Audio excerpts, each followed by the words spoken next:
Hello everyone. आस academy में आपका स्वागत है। मैं आलोक कुमार यादव।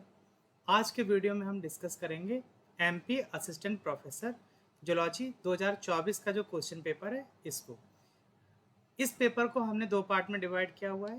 फर्स्ट पार्ट को मैं आपके साथ में शेयर करूंगा और जो सेकंड पार्ट है उसको आपके साथ में शेयर करेंगे डॉक्टर सुशील कुमार पटेल जी।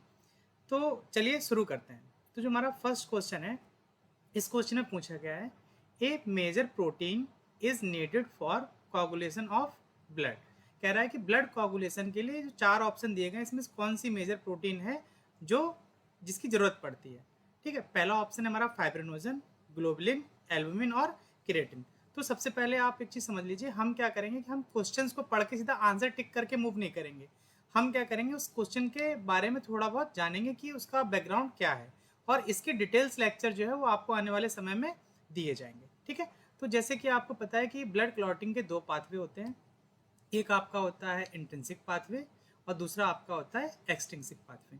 ब्लड क्लॉटिंग में टोटल जो फैक्टर इन्वॉल्व होते हैं वो 12 फैक्टर होते हैं, लेकिन जब नंबरिंग हम करते हैं तो ये रोमन में 13 तक जाता है। देखिए एक्स मतलब हो गया 10 और आगे 3 मेंशन किया हुआ है तो ये हो गया 13। तो देखिए जब आप यहाँ से काउंट करेंगे तो first, second, third, fourth, fifth, six, seven, 8, 9, 10, 11, 12 factor 12 है। लेकिन जो यहाँ पे रोमन में जब आप नंबरिंग देखेंगे तो 13 होती है, क्योंकि जो आपका यहाँ पे 6 नंबर जो फैक्टर होता है वो आपका मिसिंग होता है। तो इस तरह से अगर आपसे पूछा जाए कि टोटल ब्लड क्लॉटिंग फैक्टर कितने हैं तो 12 हैं, और रोमन नंबर में अगर आपसे पूछा जाए तो आप टोटल कितने हो जाएंगे 13। अब देखिए यहाँ पर आप देख रहे हैं कि एक कैस्केड रिएक्शन होती है।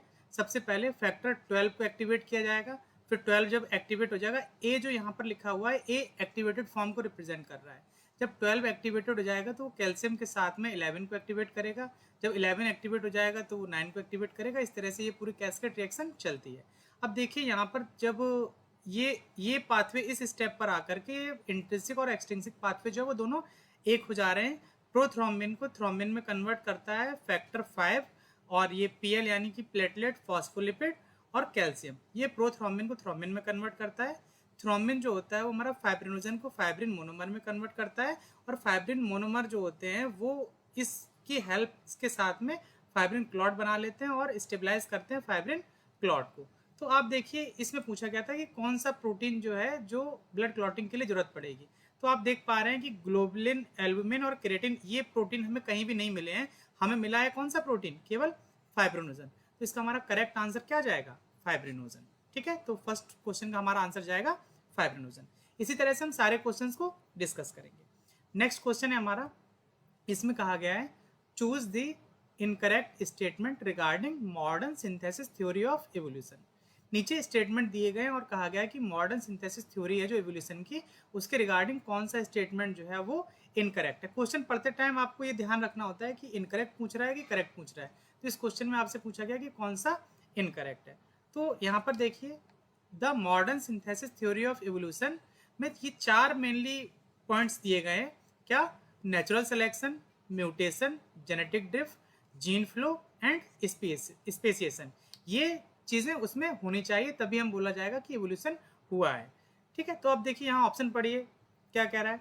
It is merger of Darwinian selection and population genetic. इसके बारे में तो हमने यहाँ कहीं डिस्कस ही नहीं किया, तो मान सकते हैं हाँ हो भी सकता है, नहीं भी हो सकता है। ये क्वेश्चन को निकालने का एक ट्रिक होता है जो मैं आपको समझा रहा हूँ कि आपके पास में जितना नॉलेज है आप उससे क्वेश्चन को कैसे सॉल्व करें। जरूरी नहीं है कि अगर किसी क्वेश्चन को आपको सॉल्व कर रहे हैं तो आपको पूरा पता ही होना चाहिए। अगर आपको 4 या 2 भी पॉइंट पता है तो आप उन 2 पॉइंट को अप्लाई करके देखिए, अगर आपका क्वेश्चन बन रहा है तो बहुत अच्छी बात है। तो ये फर्स्ट पॉइंट हो गया। सेकंड पॉइंट में बोला गया among the various contributors of the theory are Mayr and Dobzhansky. Next point में बोला गया isolation and genetic drift do not play any role in the evolution. अब देखिए हमने यहाँ पर क्या देखा कि जेनेटिक ड्रिफ्ट जो है वो क्या कर रहा है, रोल प्ले कर रहा है। ये थर्ड पॉइंट में हमने देखा कि जेनेटिक ड्रिफ्ट क्या कर रहा है, रोल प्ले कर रहा है। लेकिन यहाँ पर उन्होंने क्या बोल दिया कि genetic drift do not play any role in evolution. हमसे क्या पूछा गया था क्वेश्चन में कि कौन सा इनकरेक्ट है, तो इस हिसाब से हमारा इनकरेक्ट ऑप्शन कौन सा हो जाएगा, थर्ड हो जाएगा। अब आप क्या करिए कि जैसे आपको नोट्स बनाना है तो आप क्या करिए कहीं पर हेडिंग डालिए modern synthesis theory of evolution, और फर्स्ट पॉइंट, सेकंड पॉइंट और थर्ड पॉइंट को क्या करिए आप उसमें मेंशन कर लीजिए। ये तीनों पॉइंट्स जो है वो modern synthesis theory of evolution के पॉइंट्स हैं, और जो यहाँ पे हमने मेंशन किया इसको भी आप नोट कर लीजिए, ताकि अगली बार जब कभी आप रिवाइज करें तो ये चीज़ें आपके रिफ्लेक्स में रहें। तो इसका करेक्ट आंसर आपका क्या जाएगा? थर्ड जाएगा। और अब हम मूव करते हैं नेक्स्ट क्वेश्चन की तरफ। इस क्वेश्चन में पूछा गया है match the type of isolating mechanism given in column 1। यहाँ पर आइसोलेटिंग मैकेनिज्म दी गई है कॉलम 1 में, with their examples given in column 2, और उनके एग्जांपल दिए गए हैं कॉलम 2 में। अब देखिए क्या होता है जब आप पढ़ेंगे स्पेसिएशन, तो स्पेसिएशन के अंदर न्यू स्पीसीज कैसे फॉर्म होती है, तो वहाँ पर एक कॉन्सेप्ट और आता है जिसका नाम है रिप्रोडक्टिव आइसोलेशन।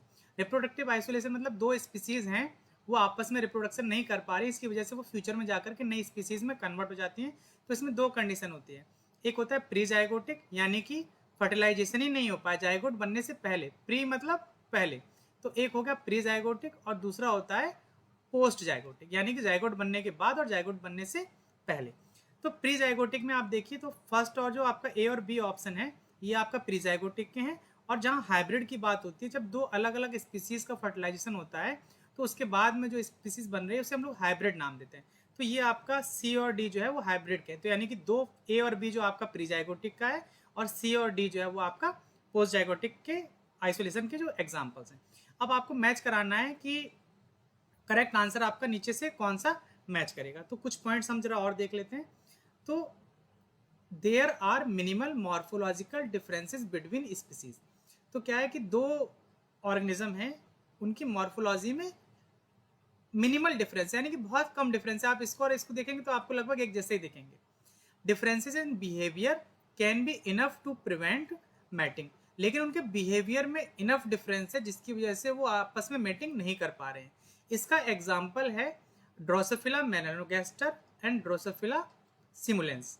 ये जो दो स्पीसीज हैं ड्रोसोफिला की, तो ये ड्रोसोफिला मेलानोगास्टर हो गया, ये फीडिंग कर रहा है फ्रूट फ्लाई और मतलब बनाना पे फीड कर रहा है, और दूसरा जो हो गया हमारा ड्रोसोफिला सिमुलेंस। तो ये दोनों स्पीसीज देखने में मॉर्फोलॉजी में लगभग एक जैसी दिखती हैं, लेकिन इनका बिहेवियर डिफरेंस होता है। जब कभी किसी ऑर्गेनिज्म की बिहेवियर की स्टडी की जाती है तो उसे हम लोग नाम देते हैं क्या? इथोलॉजी। तो ये इथोलॉजिकल इनका बिहेवियर चेंज है, इसकी वजह से ये आपस में फर्टिलाइजेशन नहीं कर पा रहे हैं। ठीक है, तो इसका एग्जाम्पल हो जाएगा आपका कौन सा? Drosophila species on Hawaiian island. तो बी का आपका ऑप्शन चला जाएगा कौन सा? फर्स्ट। अब आप ऑप्शन मैच कराइए। तो आप देखिए बी का फर्स्ट गया, तो आपका एक ऑप्शन बचता है क्या? या तो आपका बी सही होगा क्योंकि यहाँ फर्स्ट है, और या तो आपका कौन सा सही होगा? डी सही होगा। ठीक है, लेकिन आपके दो ऑप्शन आपने एलिमिनेट कर दिए। इस मेथड को हम लोग नाम देते हैं क्या? Elimination method. ये आपको आना बहुत जरूरी है। नेक्स्ट अब ऑप्शन की तरफ हम मूव करते हैं कि क्या है। तो देखिए हाइब्रिड मैंने आपको बताया कि जब दो क्लोजली रिलेटेड स्पीसीज जो है वो आपस में फर्टिलाइजेशन करेंगी तो उसमें उसको हम लोग नाम देते हैं क्या? हाइब्रिड। दो अलग अलग स्पीसीज जब आपस में फर्टिलाइजेशन कर रही होती हैं तो उसे हम लोग नाम देते हैं क्या? हाइब्रिड। तो hybrid between closely related species are often inviable. जब दो क्लोजली रिलेटेड स्पीसीज हैं अगर इनके बीच में अगर फर्टिलाइजेशन होगा तो जो आपका जायगोट बन रहा है वो एक कंडीशन हो सकती है कि क्या हो? इनवायबल हो। ठीक है, और या फिर एक कंडीशन ये हो सकती है कि वो जो जायगोट बना है वो वायबल तो हो जाए लेकिन वो अपने जैसे बच्चे पैदा ना कर सके। इस कंडीशन को हम लोग नाम देंगे क्या? स्टेराइल कंडीशन नाम देंगे। क्या नाम देंगे? Sterile condition. तो हाइब्रिड अगर मान लो फर्टिलाइजेशन हो भी गया दो अलग अलग स्पीसीज के बीच में तो दो कंडीशन है, या तो जायगोट नहीं सर्वाइव कर पाएगा, अगर कर भी गया तो वो फ्यूचर में कैसा हो जाएगा? स्टेराइल हो जाएगा, यानी कि वो अपने जैसे बच्चे पैदा नहीं कर पाएगा। तो this hybrid inviability of sterility collectively known as hybrid incompatibility. तो इसको हम लोग क्या नाम देते हैं? हाइब्रिड इनकम्पेटिबिलिटी नाम देते हैं कि जो हाइब्रिड बना है वो इनकम्पेटिबल है। अब आप ऑप्शन में देखिए कि ऑप्शन में क्या कहा गया है। एक आपको मिल रहा है ऑप्शन में हाइब्रिड इनवायबिलिटी। हाइब्रिड इनवायबिलिटी में क्या होगा कि जो जायगोट बनेगा वो सर्वाइव नहीं कर पाएगा और उसकी डेथ हो जाएगी। ठीक है, और हाइब्रिड स्टेरिलिटी में क्या होगा कि जायगोट तो बन जाएगा, पूरा ऑर्गेनिज्म भी बन जाएगा, लेकिन वो कैसा हो जाएगा? स्टेराइल हो जाएगा। तो अब आप एग्जाम्पल देखिए, तो आपने एग्जाम्पल देखे होंगे। हाइब्रिड इनवायबिलिटी का एग्जाम्पल है सीप और जब गोट का हम लोग मेट कराते हैं तो जो हाइब्रिड जायगोट बनता है वो बर्थ से पहले ही उसकी क्या हो जाती है? तो डेथ हो जाती है। ठीक है, the creation of an unsuccessful hybrid is also a form of post zygotic barrier. तो ये पोस्ट जाइगोटिक बैरियर का क्या है, एग्जाम्पल है, यानी कि जाइगोट बनने से बाद में उसकी क्या हो गई है, डेथ हो गई है। तो ये आपका इसका एग्जाम्पल हो गया। अब देखिए दूसरी वही कंडीशन आती है हाइब्रिड स्टेरिलिटी की। ये आपने कंडीशन बहुत ज़्यादा देखी गई होगी कि जब घोड़े और गधे का फर्टिलाइजेशन कराया जाता है तो जो ऑर्गेनिज्म बनता है उसको हम लोग म्यूल या खच्चर नाम देते हैं। ठीक है, म्यूल जो है वो हाइब्रिड है 2 स्पीसीज का, लेकिन कैसा होता है, स्टेराइल होता है। तो ये हाइब्रिड स्टेरिलिटी का केस है। अब आप ऑप्शन मैच करा लीजिए।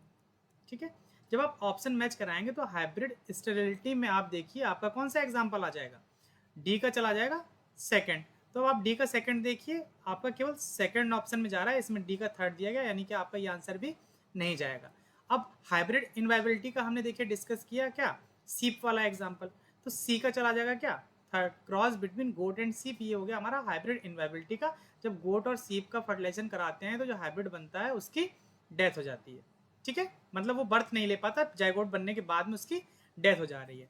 और आइसोलेशन ड्यू टू डिस्टेंस, ये आपका ए का चला जाएगा फोर्थ। तो ये आपका हो गया mammal in holarctic region of North America. तो इस तरह से आपका जो करेक्ट आंसर जाएगा वो क्या जाएगा, सेकंड जाएगा। तो नेक्स्ट क्वेश्चन की तरफ हम मूव कर रहे हैं। यहाँ पर पूछा गया है, गैप दिया हुआ है, pigment present in tomatoes is also terpenoid. कह रहा है कि जो टोमेटो में जो प्रेजेंट होता है यहाँ पिगमेंट, वो एक टर्पिनॉइड भी है, उसका नाम पूछा गया है हमसे। तो यहाँ पर देखिए एक टेबल मेंशन किया गया है। तो वाइल्ड टाइप जो टोमेटो होते हैं जो रेड कलर के होते हैं उसमें लाइकोपीन टर्पिनॉइड पाया जाता है, जिसकी वजह से उसका कलर जो होता है वो कैसा होता है, रेड होता है। तो आपका इसका करेक्ट आंसर जो है वो सेकंड चला जाएगा। इसके अलावा कुछ और कलर के भी टमाटर आपको देखने को मिलते हैं, उनको भी आपको याद रखना है। जैसे येलो कलर में क्लोरोजेनिक एसिड, ये चारों में कॉमन है। ये वाइल्ड टाइप है और ये सारे हाइब्रिड इसके फॉर्म्स हैं। तो यहाँ पे नेरेंजिनिन चालकोन पाया जाता है, जिसकी वजह से इसका येलो कलर आ रहा है। ठीक है, रेस्टोम, इसमें आपका फ्लोवेनोल्स स्टिल बेनॉइड पाया जाता है, जिसकी वजह से आपका रेस्टोम कलर आ रहा है। ब्रॉन्ज या ब्राउन कलर जो है वो आपका फ्लेवोनॉइड स्टिल बिनॉइड और एंथोसाइनिन की वजह से आ रहा है। पर्पल कलर जो है वो आपका फ्लेवोनॉल्स और एंथोसाइनिन की वजह से आता है। जब भी कभी देखिए कलर की बात होती है तो आपका वहाँ पे एंथोसाइनिन की बात की जाएगी। तो इस तरह से आपका इसका करेक्ट आंसर जो है वो क्या जाएगा, लाइकोपिन जाएगा। नेक्स्ट क्वेश्चन की तरफ हम मूव करते हैं। तो यहाँ पर पूछा गया है, chemicals released by an individual to influence the behavior of the conspecifics or member of the same species are called। कहा गया है कि एक स्पीसीज जो है वो किसी केमिकल्स को रिलीज कर रही है और वो उसी स्पीसीज के अदर मेंबर के बिहेवियर को क्या कर रहा है, इन्फ्लुएंस कर रहा है। तो इस तरह के जो केमिकल्स रिलीज हो रहे हैं उनको क्या नाम दिया जाएगा। ठीक है, तो यहाँ पर सबसे पहले आप एक टर्म समझिए जिसका नाम है सेमियो केमिकल्स। तो सेमियो केमिकल्स क्या होते हैं ये जानना बहुत जरूरी है। तो semiochemicals are chemical substances produced by an organism such as plant और एनिमल्स। तो सेमियो केमिकल्स जो है वो केमिकल सब्सटेंस है जो किसी ऑर्गेनिज्म या प्लांट हो सकता है या फिर वो क्या हो सकता है, एनिमल्स हो सकता है, उसके द्वारा रिलीज किए जाते हैं।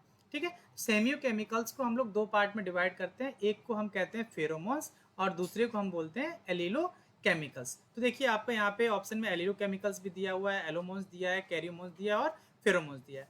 तो यहाँ पर एक टर्म यूज किया गया था सेम स्पीसीज। तो देखिए दो टर्म आते हैं, एक आता है इंटर स्पीसीज, इंटरमीडिएट हो जाता है ना 12th पास। तो इंटरमीडिएट को 12th पास नहीं, मूवी आई थी अभी कुछ दिन पहले 12th फेल। ठीक है, तो इंटरमीडिएट मतलब होता है बीच का। ठीक है, तो जब दो स्पीसीज के बीच की बात की जाएगी तो उसको हम लोग नाम देते हैं क्या, इंटर। और जब विद इन स्पीसीज की बात की जाएगी यानी कि सेम स्पीसीज में, तो उसे हम लोग नाम देते हैं क्या, इंट्रा। तो यहाँ पर बोला गया है सेम स्पीसीज, यानी कि ये कैसा है, इंट्रा स्पेसिफिक है। तो फेरोमोन्स जो है वो इसका करेक्ट आंसर जाएगा। ठीक है, और एलिलो केमिकल्स जो होता है वो होता है इंटर स्पेसिफिक। अगर यहाँ पर क्या करे कि सेम की जगह कर देता डिफरेंट स्पीसीज तो आपका एलिलो केमिकल्स चला जाता।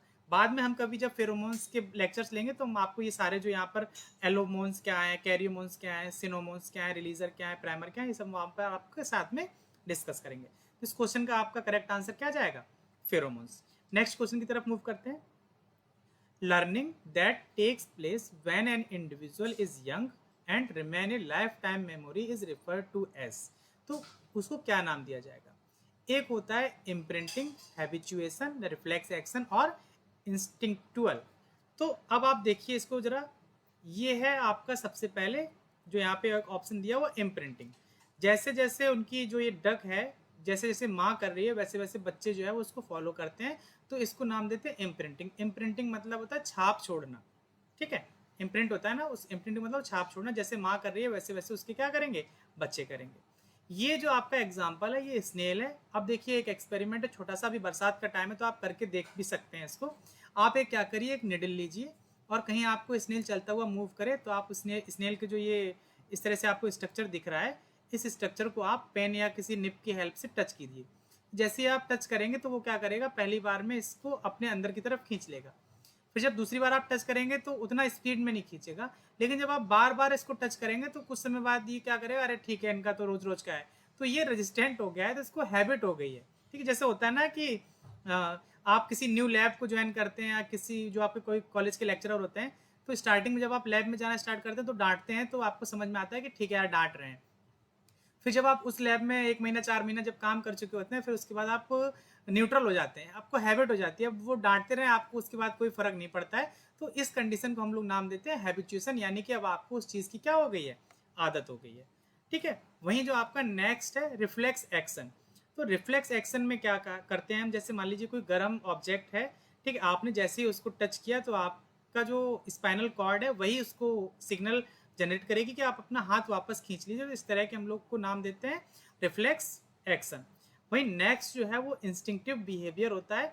इसमें क्या होता है कि ये इंस्टिंक्टिव बिहेवियर किसी को सिखाया नहीं जाता है, वो उनके पास में जन्म से ही होता है। जैसे क्या होता है, जब आप देखिए कोई कुत्ता जो है जब भीग जाता है, जो डॉग है वो पानी में भीग जाता है, तो वो अपने आप को सेक करता है ताकि जो उसकी बॉडी पर लगा हुआ पानी जो है वो मूव उसकी बॉडी से रिमूव हो जाए। ठीक है, वहीं जैसे आपने देखा छोटे बच्चों को आप उंगली दीजिए तो वो आपकी उंगली को एकदम ग्रेस्प कर लेते हैं मजबूती से। तो ये सारे इंस्टिंक्टिव बिहेवियर के एग्जाम्पल हैं। तो अब देखिए क्वेश्चन में आपके क्या बोला गया था कि learning that takes place when an individual is young and remain in lifetime memory is refer to as, इसको हम लोग नाम देंगे क्या, हैबिचुएशन। पहले आपके बॉस डांटते थे तो आपको तकलीफ होती थी, फिर आपको हैबिट हो गई, अब आपके ऊपर कोई असर नहीं पड़ रहा है। तो बोलते हैं उसको, मुहावरे में एक बोला जाता है हिंदी में कि चिकना घड़ा हो गए हैं। ठीक है, एक बार घड़ा पक जाता है उसके बाद आप उस पर कुछ भी करिए, उस पर आप स्ट्रक्चर में चेंजेस नहीं कर सकते। उसी तरह से इसको बोला गया हैबिचुएशन, यानी कि उनको क्या हो गई है, आदत हो गई है। नेक्स्ट क्वेश्चन की तरफ हम मूव करेंगे। यहाँ बोला गया है कि N environmental stimulus that entrance A biological clock is. तो ये एक कॉन्सेप्ट है कि जो एक्सटर्नल इन्वायरमेंट का जो स्टिमुलस होता है वो बायोलॉजिकल क्लॉक को रेगुलेट करता है। ठीक है, तो जैसे आप सनलाइट देखिए या मून देखिए तो ये हमारे ब्रेन पर सीधा असर करते हैं और जो हमारी बायोलॉजिकल साइकिल होती है उसको इंट्रेंस करते हैं। तो इस कंडीशन को हम लोग नाम देते हैं क्या, जिट गिवर। ठीक है, यूथ कंपटीशन की जो बुक है येलो वाली, उसमें लास्ट में कहीं मिसलिनियस में ये क्वेश्चन पहले पूछा गया है, तो वहां से ये क्वेश्चन रिपीट था। तो zeitgeber is the German word for time giver and refer to environmental और external time cues that are likely to entrain circadian rhythm in humans. तो ये सर्केडियन रिदम को क्या करते हैं, कंट्रोल करते हैं। इसको इस कंडीशन को नाम दिया जाता है zeitgeber. An environmental stimulus that entrain a biological clock is called zeitgeber. तो जिट गिवर की डेफिनेशन से हो सकता है आपको किसी एग्जाम में फिर से रिपीट मिल जाए। नेक्स्ट क्वेश्चन है which ion play a crucial role for the release of neurotransmitter from the presynaptic neuron. अब देखिए दो तरह के न्यूरॉन होते हैं, जैसे मान लो एक न्यूरॉन ये है, ठीक है, और वहीं दूसरा न्यूरॉन जो है वो ये नीचे की तरफ है। आपका ये एक फर्स्ट न्यूरॉन है, ये आपका सेकंड न्यूरॉन है। तो जहां से न्यूरोट्रांसमीटर रिलीज हो रहे हैं तो इसको हम लोग नाम देते हैं क्या, प्रीसिनेप्टिक। ये जो यहाँ स्ट्रक्चर है ये हमारा सिनेप्टिक क्लेफ्ट है और इसको सिनेप्स नाम दे रहे हैं। तो सिनेप्स से पहले मतलब हो गया प्री सिनेप्टिक और सिनेप्स के बाद हो गया पोस्ट सिनेप्टिक। तो प्री सिनेप्टिक न्यूरॉन्स से न्यूरोट्रांसमीटर रिलीज हो रहा है, तो उसमें कौन सा वो है जो क्रूशियल रोल प्ले करता है। तो यहाँ पर देखिए जो ये वेसिकल है इसके अंदर न्यूरो एंटी मतलब न्यूरोट्रांसमीटर भरा हुआ है। इस न्यूरोट्रांसमीटर को वेसिकल को यहाँ मेम्ब्रेन से फ्यूज कराने के लिए कैल्शियम की जरूरत पड़ती है। तो ये कैल्शियम डिपेंडेंट वेसिकल फ्यूजन होता है। तो इस क्वेश्चन का हमारा करेक्ट आंसर चला जाएगा क्या, कैल्शियम। ठीक है, नेक्स्ट क्वेश्चन की तरफ हम मूव करते हैं। Name of the structure of gap junction that allow the small molecule to pass directly between the cytosol of adjacent cell. कह रहा है कि उस स्ट्रक्चर या जंक्शन का नाम पूछा गया, जैसे मान लो एक सेल ये है, दूसरी सेल ये है। तो यहाँ पर एक ऐसा जंक्शन प्रेजेंट है जिसकी वजह से क्या होता है कि मॉलिक्यूल इस तरह इस सेल से दूसरी सेल में आसानी से मूव कर जाते हैं। इस कंडीशन को हम लोग एनिमल के केस में नाम देते हैं गैप जंक्शन। ठीक है, तो गैप जंक्शन जो आपके होते हैं वो कनेक्सॉन के बने होते हैं, और कनेक्सॉन जो होता है उसकी जो सब यूनिट होती है उसे हम लोग नाम देते हैं क्या, कनेक्सिन। तो यहाँ पर आप देखिए कनेक्सॉन आपको कहीं पर नहीं मिल रहा है, लेकिन कनेक्सिन जो है वो आपका एक ऑप्शन में दिया गया है। तो इस तरह से जो कनेक्सिन जो है वो आपका क्या आ जाएगा, करेक्ट आंसर जाएगा, क्योंकि गैप जंक्शन जो होते हैं उनकी जो स्ट्रक्चरल यूनिट होती है उसे हम लोग कनेक्सिन नाम देते हैं। इसका आपका करेक्ट आंसर चला जाएगा बी ऑप्शन। नेक्स्ट क्वेश्चन में पूछा गया है which cell cycle checkpoint is the most crucial in preventing cancer progression. तो यहाँ पर इन्होंने 4 चेक पॉइंट दिए गए हैं। एक जीवन से है, सबसे पहले आप समझ लीजिए जब आप सेल साइकिल देखते हैं तो सेल साइकिल की कुछ फेजेस होती हैं। एक होता है G1, फिर होता है आपका S, फिर G2 होता है, और होती है M फेज। तो सबसे पहले इन्होंने बात किया G1 से S चेक पॉइंट।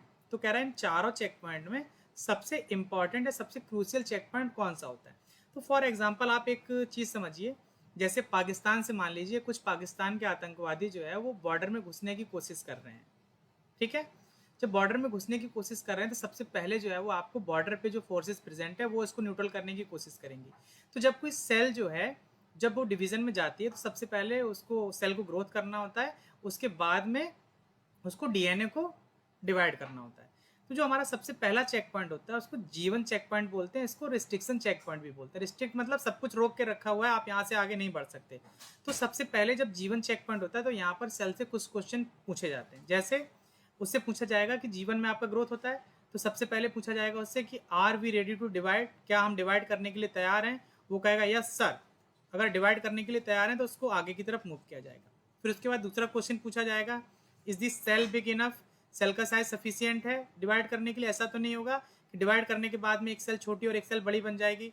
तो वो कहेगा नहीं सर ऐसा कुछ भी नहीं है, हम डिवाइड करने के लिए तैयार हैं, हमारा साइज जो है वो इनफ है। तो कहेंगे ठीक है आप आगे बढ़ सकते हैं। तीसरा पूछा गया are there enough energy and other reserves, यानी कि हमारे पास में एनर्जी और रिजर्व जो भी फूड मटेरियल है वो सफिशियंट है या नहीं है। ऐसा तो नहीं कि हमने डिवाइड करना स्टार्ट किया और सेल डिवीजन आधा ही हो पाया था, G2 तक ही पहुंच पाए, एम अभी कंप्लीट नहीं, और आपने बोला कि हमारा रिजर्व मटेरियल खत्म हो गया, हमें और एनर्जी चाहिए। तो वो कहेगा सर हमारे पास सारा एनर्जी है और सारा रिजर्व मटेरियल है, तो आप आगे बढ़ सकते हैं। नेक्स्ट है कि इज द डीएनए डैमेज, यहाँ पे जब एस फेज में होगा तो चेक किया जाएगा कोई भी डीएनए डैमेज तो नहीं हुआ है। ऐसा तो नहीं कि कोई भी मिस इन्फॉर्मेशन आगे दूसरी जनरेशन में पास हो जाए, तो बोलेगा कि कोई भी डीएनए डैमेज नहीं है, तो इसको आगे बढ़ाया जाएगा। तो जो हमारा जीवन चेक पॉइंट होता है ये सबसे इंपॉर्टेंट होता है। ठीक है, इसको कहीं कहीं पर जीवन एस चेक पॉइंट भी बोलते हैं, क्योंकि देखिए डीएनए डैमेज की बात हो गई तो डीएनए डैमेज तो एस फेज में होता है ना, तो इसको जीवन एस चेक पॉइंट भी बोलते हैं। तो इस तरह से हमारा जो करेक्ट आंसर जाएगा वो हमारा कौन सा जाएगा, जीवन एस चेक पॉइंट। ठीक है, नेक्स्ट क्वेश्चन की तरफ हम मूव करते हैं। तो यहाँ पर पूछा गया है the first species of hominin to migrate out of the Africa. तो होमिनिन या ह्यूमन की जो स्पीसीज का जो इवोल्यूशन है उसमें 2 थ्योरीज दी जाती हैं, एक आउट ऑफ अफ्रीका थ्योरी है और एक और थ्योरी है, उसको हम लोग कभी फ्यूचर्स में डिस्कस करेंगे। तो देखिए यहाँ पर जो आउट ऑफ अफ्रीका थ्योरी है उसके हिसाब से ये कहा गया था कि सबसे पहले होमो इरेक्टस जो थे वो अफ्रीका को छोड़ करके गए थे। तो Homo erectus was the first hominid species to move out of the sub Saharan Africa. This map show some of the locations where fossils have been found. तो ये नीचे लोकेशंस दिया गया है, रेड कलर में आप देख पा रहे हैं तो होमो सैपियंस है, उससे जो थोड़ा लाइट येलो है उसमें आपको मिल रहा है होमो निएंडरथल्स, और आपको सबसे लास्ट में दिया गया होमो इरेक्टस। तो इसका जो करेक्ट आंसर जाएगा सबसे पहले होमो इरेक्टस थे जो अफ्रीका को छोड़ करके मूव किए थे। तो आपका बी ऑप्शन जो है वो आपका करेक्ट आंसर है। नेक्स्ट क्वेश्चन की तरफ हम मूव करते हैं। तो यहाँ पे क्वेश्चन पूछा गया है which one of the following neurotransmitter also act as hormone. कहा गया है कि नीचे 4 न्यूरोट्रांसमीटर दिए गए हैं, तो इनमें से कौन सा न्यूरोट्रांसमीटर जो हार्मोन की तरह भी वर्क करता है। तो जैसे आप हमेशा पढ़ते आ रहे हैं कि जो एपिनेफ्रिन होता है वो फाइट फ्लाइट हार्मोन भी बोलते हैं या इसको स्ट्रेस हार्मोन भी बोलते हैं। तो जो आपका एपिनेफ्रिन हार्मोन होता है वो एक न्यूरोट्रांसमीटर भी है और हार्मोन भी है, जो सिंथेसाइज होता है टायरोसिन अमाइनो एसिड द्वारा। तो इसका आपका करेक्ट आंसर जो है वो कौन सा चला जाएगा, थर्ड चला जाएगा। नेक्स्ट क्वेश्चन देखिए, फिटनेस। फिटनेस इज, सबसे पहले आपका डेफिनेशन पूछ लिया है कि फिटनेस क्या है। तो देखिए नॉर्मल जो अगर हम आम आदमी की भाषा में बात करें तो उनसे पूछा जाए कि अगर उनके हाथ पैर सही सलामत है तो बोलते हैं कि भाई आदमी फिट है।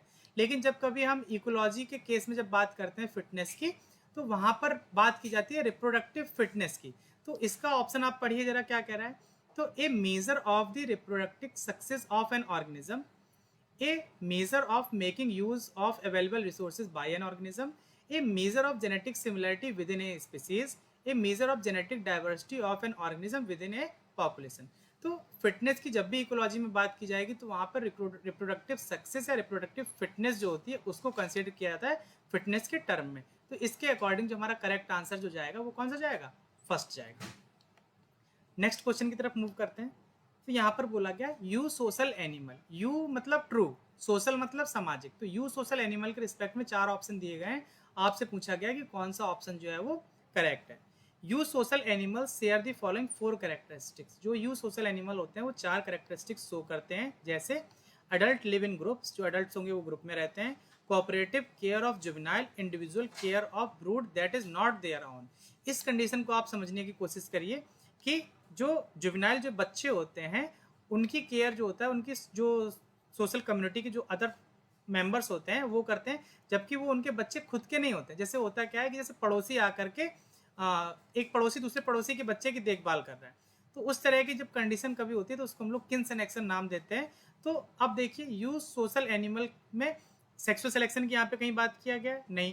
Reproductive division of labour, not all individual get to reproduce. इस कंडीशन में क्या होता है कि जो एक सोशल कम्युनिटी बना हुआ है उसमें सारे इंडिविजुअल रिप्रोड्यूस नहीं करते। जैसे हनी बी के केस में आप देखिए तो वहां पर ड्रोन है, क्वीन है, ठीक है, और वर्कर है।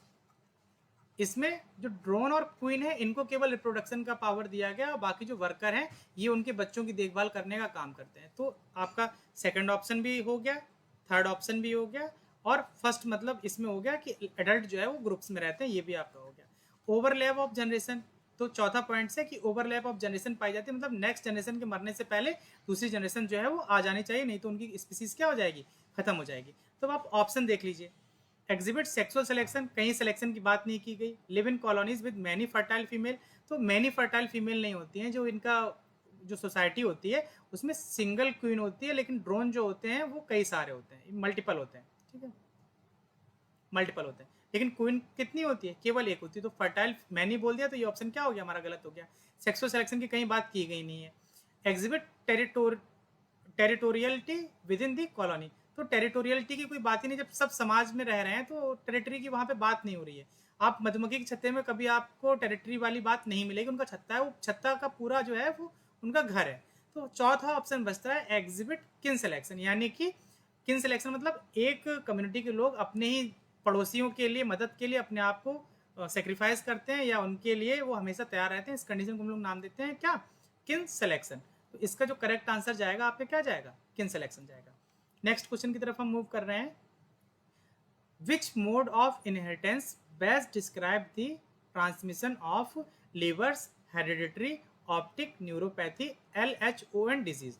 तो LHON डिजीज के बारे में पूछा गया है। तो यहाँ पर आप देखिए, तो जो आपका liver hereditary optic neuropathy, optic मतलब हो गया आँख, न्यूरोपैथी मतलब न्यूरॉन से रिलेटेड है। तो ये एक टाइप का माइटोकॉन्ड्रियल मैटरनल DNA म्यूटेशंस होता है जो पाया जाता है। अब देखिए आपको एक चीज़ ये पता होगा कि जब कभी फर्टिलाइजेशन होता है तो एक स्पर्म होता है और दूसरा ओवा होता है। ओवा जो होता है इसका माइटोकॉन्ड्रिया होता है और यहाँ से केवल स्पर्म से सेंट्रियोल और न्यूक्लियस, ये दो चीज़ें ट्रांसफर होती है। लेकिन माइटोकॉन्ड्रिया किसका होता है, माता मदर की तरफ से आता है। ओवा जो होता है उसका माइटोकॉन्ड्रिया होता है। तो ये एक तरह का जो आपका LHON डिजीज है ये एक तरह की मैटरनल इनहेरिटेंस है, क्योंकि यहाँ पर मैटरनल माइटोकॉन्ड्रिया में जो होता है म्यूटेशन हो जाता है। तो इसका करेक्ट आंसर जो है वो आपका कौन सा जाएगा, डी जाएगा। नेक्स्ट क्वेश्चन की तरफ मूव करते हैं। तो which technique is use to separate DNA fragment based on their size in recombinant DNA technology. कहा गया है कि RDT आप कर रहे हैं और RDT में आपको DNA फ्रेगमेंट को सेपरेट करना है उनके साइज के बेसिस पर, तो आप कौन सी टेक्निक यूज करेंगे। PCR का आपको पता है कि जो DNA फ्रेगमेंट होते हैं उसको एम्पलीफाई करने के लिए काम किया जाता है, ठीक है। साउदर्न ब्लॉटिंग जो होती है वो आपकी DNA के लिए होती है, ठीक है। नॉर्दर्न ब्लॉटिंग जो होती है वो आपकी RNA के लिए होती है, और वेस्टर्न ब्लॉटिंग जो होती है वो आपकी होती है किसके लिए, प्रोटीन के लिए। बच रहा है आपका इलेक्ट्रो फोरेसिस। इलेक्ट्रो मतलब हो गया करंट और फोरेसिस का मतलब हो गया मूव करना। तो इसमें क्या होता है कि चार्ज प्रोवाइड करा करके डीएनए फ्रेगमेंट्स को हम लोग मूव कराते हैं। देखिए यहाँ पर ये है मार्कर दिया हुआ है और यहाँ पर आपके जो है वो सैंपल्स लोड किए गए हैं। तो ये ब्लैक एंड वाइट इमेज है, ठीक है। इसमें देखिए क्या है कि जब उन फ्रेगमेंट्स को मूव कराते हैं तो ये आपका 1 KB का साइज है। तो जिसका साइज बड़ा होगा वो आपको बैंड ऊपर मिलेगा और जिसका साइज छोटा होगा वो आपको साइज बैंड नीचे मिलता है। तो मान लीजिए 250 KB का है, तो जिसका साइज छोटा होगा वो आपको बैंड नीचे मिलेगा और जिसका साइज बड़ा होगा वो आपको ऊपर मिलेगा। तो यहाँ पर जो सेपरेशन हो रहा है वो साइज के बेसिस पर सेपरेशन हो रहा है। तो ये इसकी ब्लैक एंड व्हाइट इमेज है। वहीं जब इसकी कलर्ड इमेज देखते हैं तो यहाँ पर देखिए आपको कुछ इस तरह का पर्पल कलर का कलर मिल रहा है। ये आपका कलर आता है ETBR की वजह से। ETBR जो होता है वो कार्सिनोजेनिक होता है। जब हम जेनेटिक पढ़ेंगे तो वहाँ पर हम देखेंगे कि जेनेटिक में ETBR का क्या क्या रोल होता है और किस तरह से वो म्यूटेशंस को कॉज करता है। तो इसका आपका जो करेक्ट आंसर जाएगा वो क्या जाएगा, इलेक्ट्रोफोरेसिस। नेक्स्ट क्वेश्चन है आपका। इस क्वेश्चन में कहा गया है the diagrammatic representation of karyotype of species is known as, यानी कि स्पीसीज के जो कैरियोटाइप का डायग्रामेटिक रिप्रेजेंटेशन होता है उसको क्या कहते हैं। सबसे पहले हमें ये जानना होगा कि कैरियोटाइप क्या होता है, ठीक है। तो कैरियोटाइप का मतलब हुआ is the journal morphology of the somatic chromosome, यानी कि जो सेल के अंदर जो क्रोमोसोम होते हैं उनकी जनरल मॉर्फोलॉजी कैसी है। Generally karyotype represent by arranging the descending order of size keeping their centromere in a straight line. अब देखिए क्या किया गया कि यहाँ पर जो सेंट्रोमियर हैं ये सारे सेंट्रोमियर एक स्ट्रेट लाइन में कर दिए गए, ठीक है। और उनका जो साइज है यानी कि सबसे पहले सबसे बड़ा क्रोमोसोम और सबसे लास्ट में सबसे स्मॉल क्रोमोसोम, उनको डिसेंडिंग ऑर्डर में रख दिया। तो इस तरह का जो डायग्रामेटिक रिप्रेजेंटेशन होता है इसे हम लोग नाम देते हैं क्या, कैरियोटाइप। अब वहीं बात करते हैं इडियोटाइप की। तो the karyotype of a species may be represented diagrammatically showing all the morphological feature, यानी कि किसी स्पीसीज के कैरियोटाइप को डायग्रामेटिकली रिप्रेजेंट किया जाए और उसके सारे फीचर्स को, जो क्रोमोसोम के सारे फीचर्स हैं उनको डायग्राम में रिप्रेजेंट किया जाए, तो उस कंडीशन को हम लोग नाम देते हैं क्या, इडियोटाइप। तो यहाँ पर देखिए कि यहाँ पर साइज के बेसिस पर किया, लेकिन यहाँ पर देखिए उन्होंने क्या किया, कहाँ पे डार्क बैंड है कहाँ पे लाइट बैंड है वो सब रिप्रेजेंट कर दिया है और लास्ट में जो है वो हमारा इस तरह से दिख रहा है। तो इस कंडीशन को हम लोग नाम देते हैं क्या, इडियोटाइप। तो यहाँ पर पूछा गया था डायग्रामेटिकली रिप्रेजेंटेशन, तो यहाँ पे देखिए डायग्रामेटिकली रिप्रेजेंटेशन होता है कैरियोटाइप का, उसे हम लोग नाम देते हैं क्या, इडियोग्राम। तो हमारा इसका करेक्ट आंसर जाएगा क्या, idiogram. Next question, what is the term used for the process of introducing recombinant DNA into host, यानी कि देखिए रिकॉम्बिनेंट डीएनए का क्या मतलब हुआ, ये एक प्लाज्मिड है, ठीक है। ये कोई एक्स्ट्रा डीएनए, इस डीएनए को हमने क्या किया, इसके अंदर इंसर्ट करा दिया। तो ये जो डीएनए बना इसको हमने रिकॉम्बिनेंट डीएनए का नाम दिया। तो कहा गया है कि जो रिकॉम्बिनेंट डीएनए हमने बनाया उसको किसी होस्ट के अंदर डाल रहे हैं, तो उस प्रोसेस को हम लोग क्या नाम देंगे। तो देखिए ये हमारा रिकॉम्बिनेंट डीएनए है, इस रिकॉम्बिनेंट डीएनए को, ये हमारा होस्ट है, इस रिकॉम्बिनेंट डीएनए को इस होस्ट के अंदर डाला गया है। तो इस कंडीशन को हम लोग नाम देते हैं क्या, ट्रांसफॉर्मेशन। जो भी साइंस बैकग्राउंड से रिलेटेड है, अगर वो एमएससी या नेट क्वालिफाई किए हैं तो उन्होंने पढ़ा होगा, लेकिन जब आप अभी कभी लैब में जाएंगे तो ट्रांसफॉर्मेशन जो है वो एक नॉर्मल प्रोटोकॉल है जो हर एक बैक्टीरियल लैब जिसमें काम होता है बैक्टीरिया पर, वहाँ पर ट्रांसफॉर्मेशन जनरली किया जाता है। इसमें क्या होता है कि 42 डिग्री सेंटीग्रेड पर वाटर बाथ में 90 सेकेंड्स के लिए उसको हीट शॉक दिया जाता है, जिसकी वजह से ये जो रिकॉम्बिनेंट प्लाज्मिड होता है ये सेल के अंदर इंसर्ट हो जाता है। इस कंडीशन को हम लोग नाम देते हैं क्या, ट्रांसफॉर्मेशन। ट्रांसक्रिप्शन मतलब आप समझ रहे हैं कि वो डीएनए से आरएनए बनना, उसको ट्रांसक्रिप्शन बोलते हैं, और आरएनए से प्रोटीन बनने को हम लोग नाम देते हैं क्या, ट्रांसलेशन। और ट्रांसडक्शन जो है वो वेक्टरोफाज द्वारा, जो आपका वेक्टर होता है, वायरसेस होते हैं, उनके द्वारा ट्रांसडक्शन मेथड किया जाता है। तो इसका करेक्ट आंसर जो है हमारा क्या जाएगा, फर्स्ट ऑप्शन जाएगा, ट्रांसफॉर्मेशन। नेक्स्ट क्वेश्चन है, the presence of multiple chloroplast DNA, यानी कि क्लोरोप्लास्ट को सीपी डीएनए नाम दे दिया, variants within a single plant cell is known as. तो कह रहा है कि एक प्लांट सेल है उसके अंदर क्लोरोप्लास्ट के अलग अलग तरह के स्ट्रक्चर देखने को मिल रहे हैं, तो इस कंडीशन को हम लोग क्या नाम देंगे, ठीक है। तो यहाँ पर देखिए 3 टर्म आपको याद रखने हैं, एक होमोप्लासी, ठीक है, दूसरा हेट्रोप्लासी। तो होमोप्लासी मतलब क्या हुआ कि जब किसी सेल के अंदर वो क्लोरोप्लास्ट हो या माइटोकॉन्ड्रिया हो, उसके अंदर सारे जो क्लोरोप्लास्ट है, जो भी माइटोकॉन्ड्रिया है, वो एक जैसे दिखाई दे। देखिए यहाँ पे आपको सारे सर्कुलर दिखाई दे रहे हैं। तो होमो मतलब होता है इक्वल या सेम, तो इस कंडीशन को हम लोग नाम देते हैं क्या, होमोप्लासी। और वहीं हेट्रोप्लासी में क्या हुआ, ये देखिए यहाँ पर आपको म्यूटेंट मिल रहा है और यहाँ पर आपको कैसा है, वाइल्ड टाइप है। जब वाइल्ड टाइप और म्यूटेंट दोनों किसी एक सेल में मिल रहे होते हैं तो उसे हम लोग नाम देते हैं क्या, हेट्रोप्लासी। तो यहाँ पर पूछा गया है presence of multiple chloroplast variant, variant मतलब अलग अलग टाइप के हैं, तो जब वेरिएंट्स पाए जा रहे हैं यानी कि वो ये वाली कंडीशन है तो उसे हम लोग नाम देंगे क्या, हेट्रोप्लासी। तो हेट्रोप्लासी हमारा इसका करेक्ट आंसर जाएगा। आप होमोप्लासी और हेट्रोप्लासी में डिफरेंस समझ गए हैं।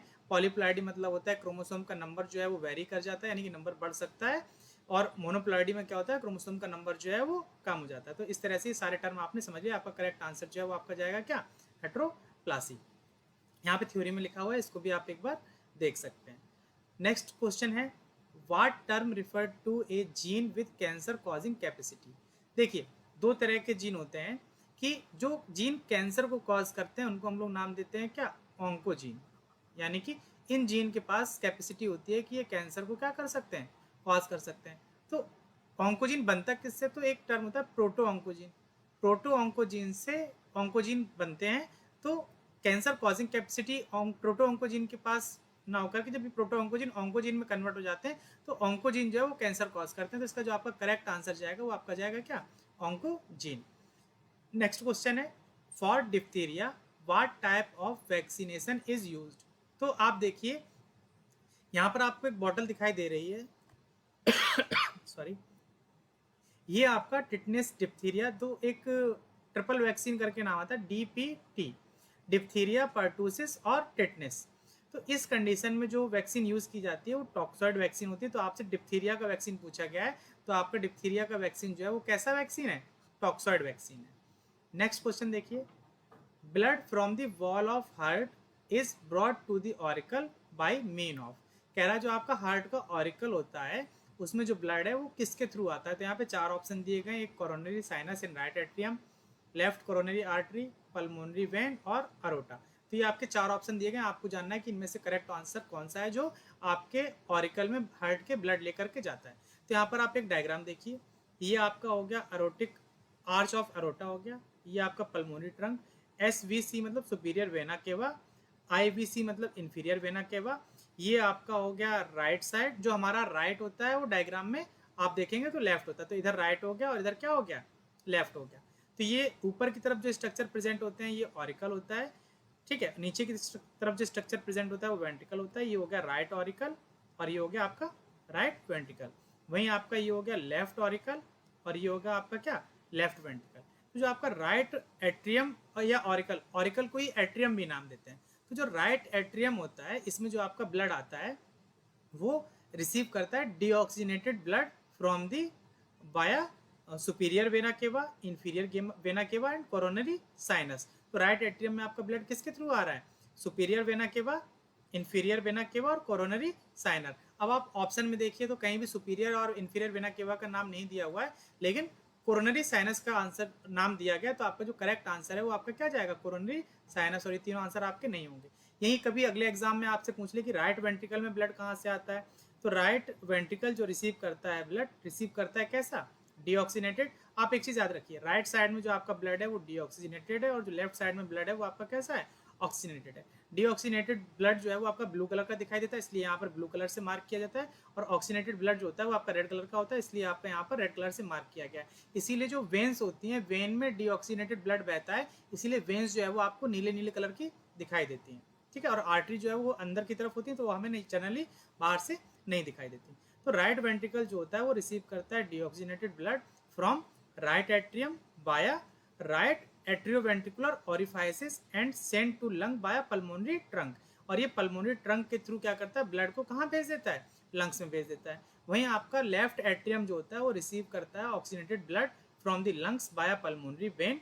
दो ही वेन होती है जो एक्सेप्शन होती है, एक पल्मोनरी वेन जिसमें डीऑक्सीनेटेड ब्लड रहता है और दूसरा पल्मोनरी आर्टरी जिसमें ऑक्सीनेटेड ब्लड रहता है। ये आपको याद रखना है। पल्मोनरी का टर्म आ जाए तो आपको सोचना है कि एक्सेप्शन वाले ही पल्मोनरी में नाम आते हैं। वेंट्रिकल जो है आपका लेफ्ट वेंट्रिकल रिसीव करता है oxygenated blood from left atrium, यानी कि यहाँ से यहाँ ब्लड आ रहा है via left atrioventricular orifices and send to the blood via aorta. और एरोटा के थ्रू ये ब्लड को कहाँ भेज देगा, बॉडी में भेज देगा। तो इस तरह से जो आपका करेक्ट आंसर जो है वो फर्स्ट जाएगा। नेक्स्ट क्वेश्चन की तरफ हम मूव करते हैं। तो यहाँ पर पूछा गया है Harderian gland found in the orbit of. तो कह रहा है कि हार्डियन ग्लैंड जो होते हैं वो किस चीज़ के ऑर्बिट में पाए जाते हैं। पहला frog, ear of frog, eye of frog, nose of frog, skin of frog. तो आप देखिए यहाँ पर आपको एक चिकन का डायग्राम दिख रहा है। तो यहाँ पर देखिए इसकी आँख के पास में ग्लैंड मेंशन की गई है। इस ग्लैंड को नाम देते हैं हम लोग हार्डियन ग्लैंड। तो जो आपका हार्डियन ग्लैंड होता है वो पाया जाता है आई ऑर्बिट में, दैट अकर इन टेट्रापोड। जो सारे टेट्रापोड्स होते हैं सब में पाया जाता है। आप यहाँ पर अभी हम ऑर्गेनिज्म को स्पेसिफाई नहीं कर रहे हैं, लेकिन टेट्रापोड मतलब जिसमें 4 पैर पाए जाते हैं, ठीक है। तो इसमें रेप्टाइल्स, एम्फीबियंस, बर्ड्स और मैमल्स आते हैं। अच्छा, आप बहुत से लोग इस बात में कंफ्यूज जाएंगे कि सर तो बोल रहे हैं 4 पैर की बात कर रहे हैं, लेकिन ये मुर्गी है, मुर्गी में तो 2 ही लेग पीस होते हैं। तो यानी कि जो इसके विंग्स होते हैं वो लेग के ही, जो आपका हैंड है, फोरलिम का ही मॉडिफिकेशन हो जाता है, इसलिए यहाँ पर वो विंग्स में कन्वर्ट हो जाते हैं।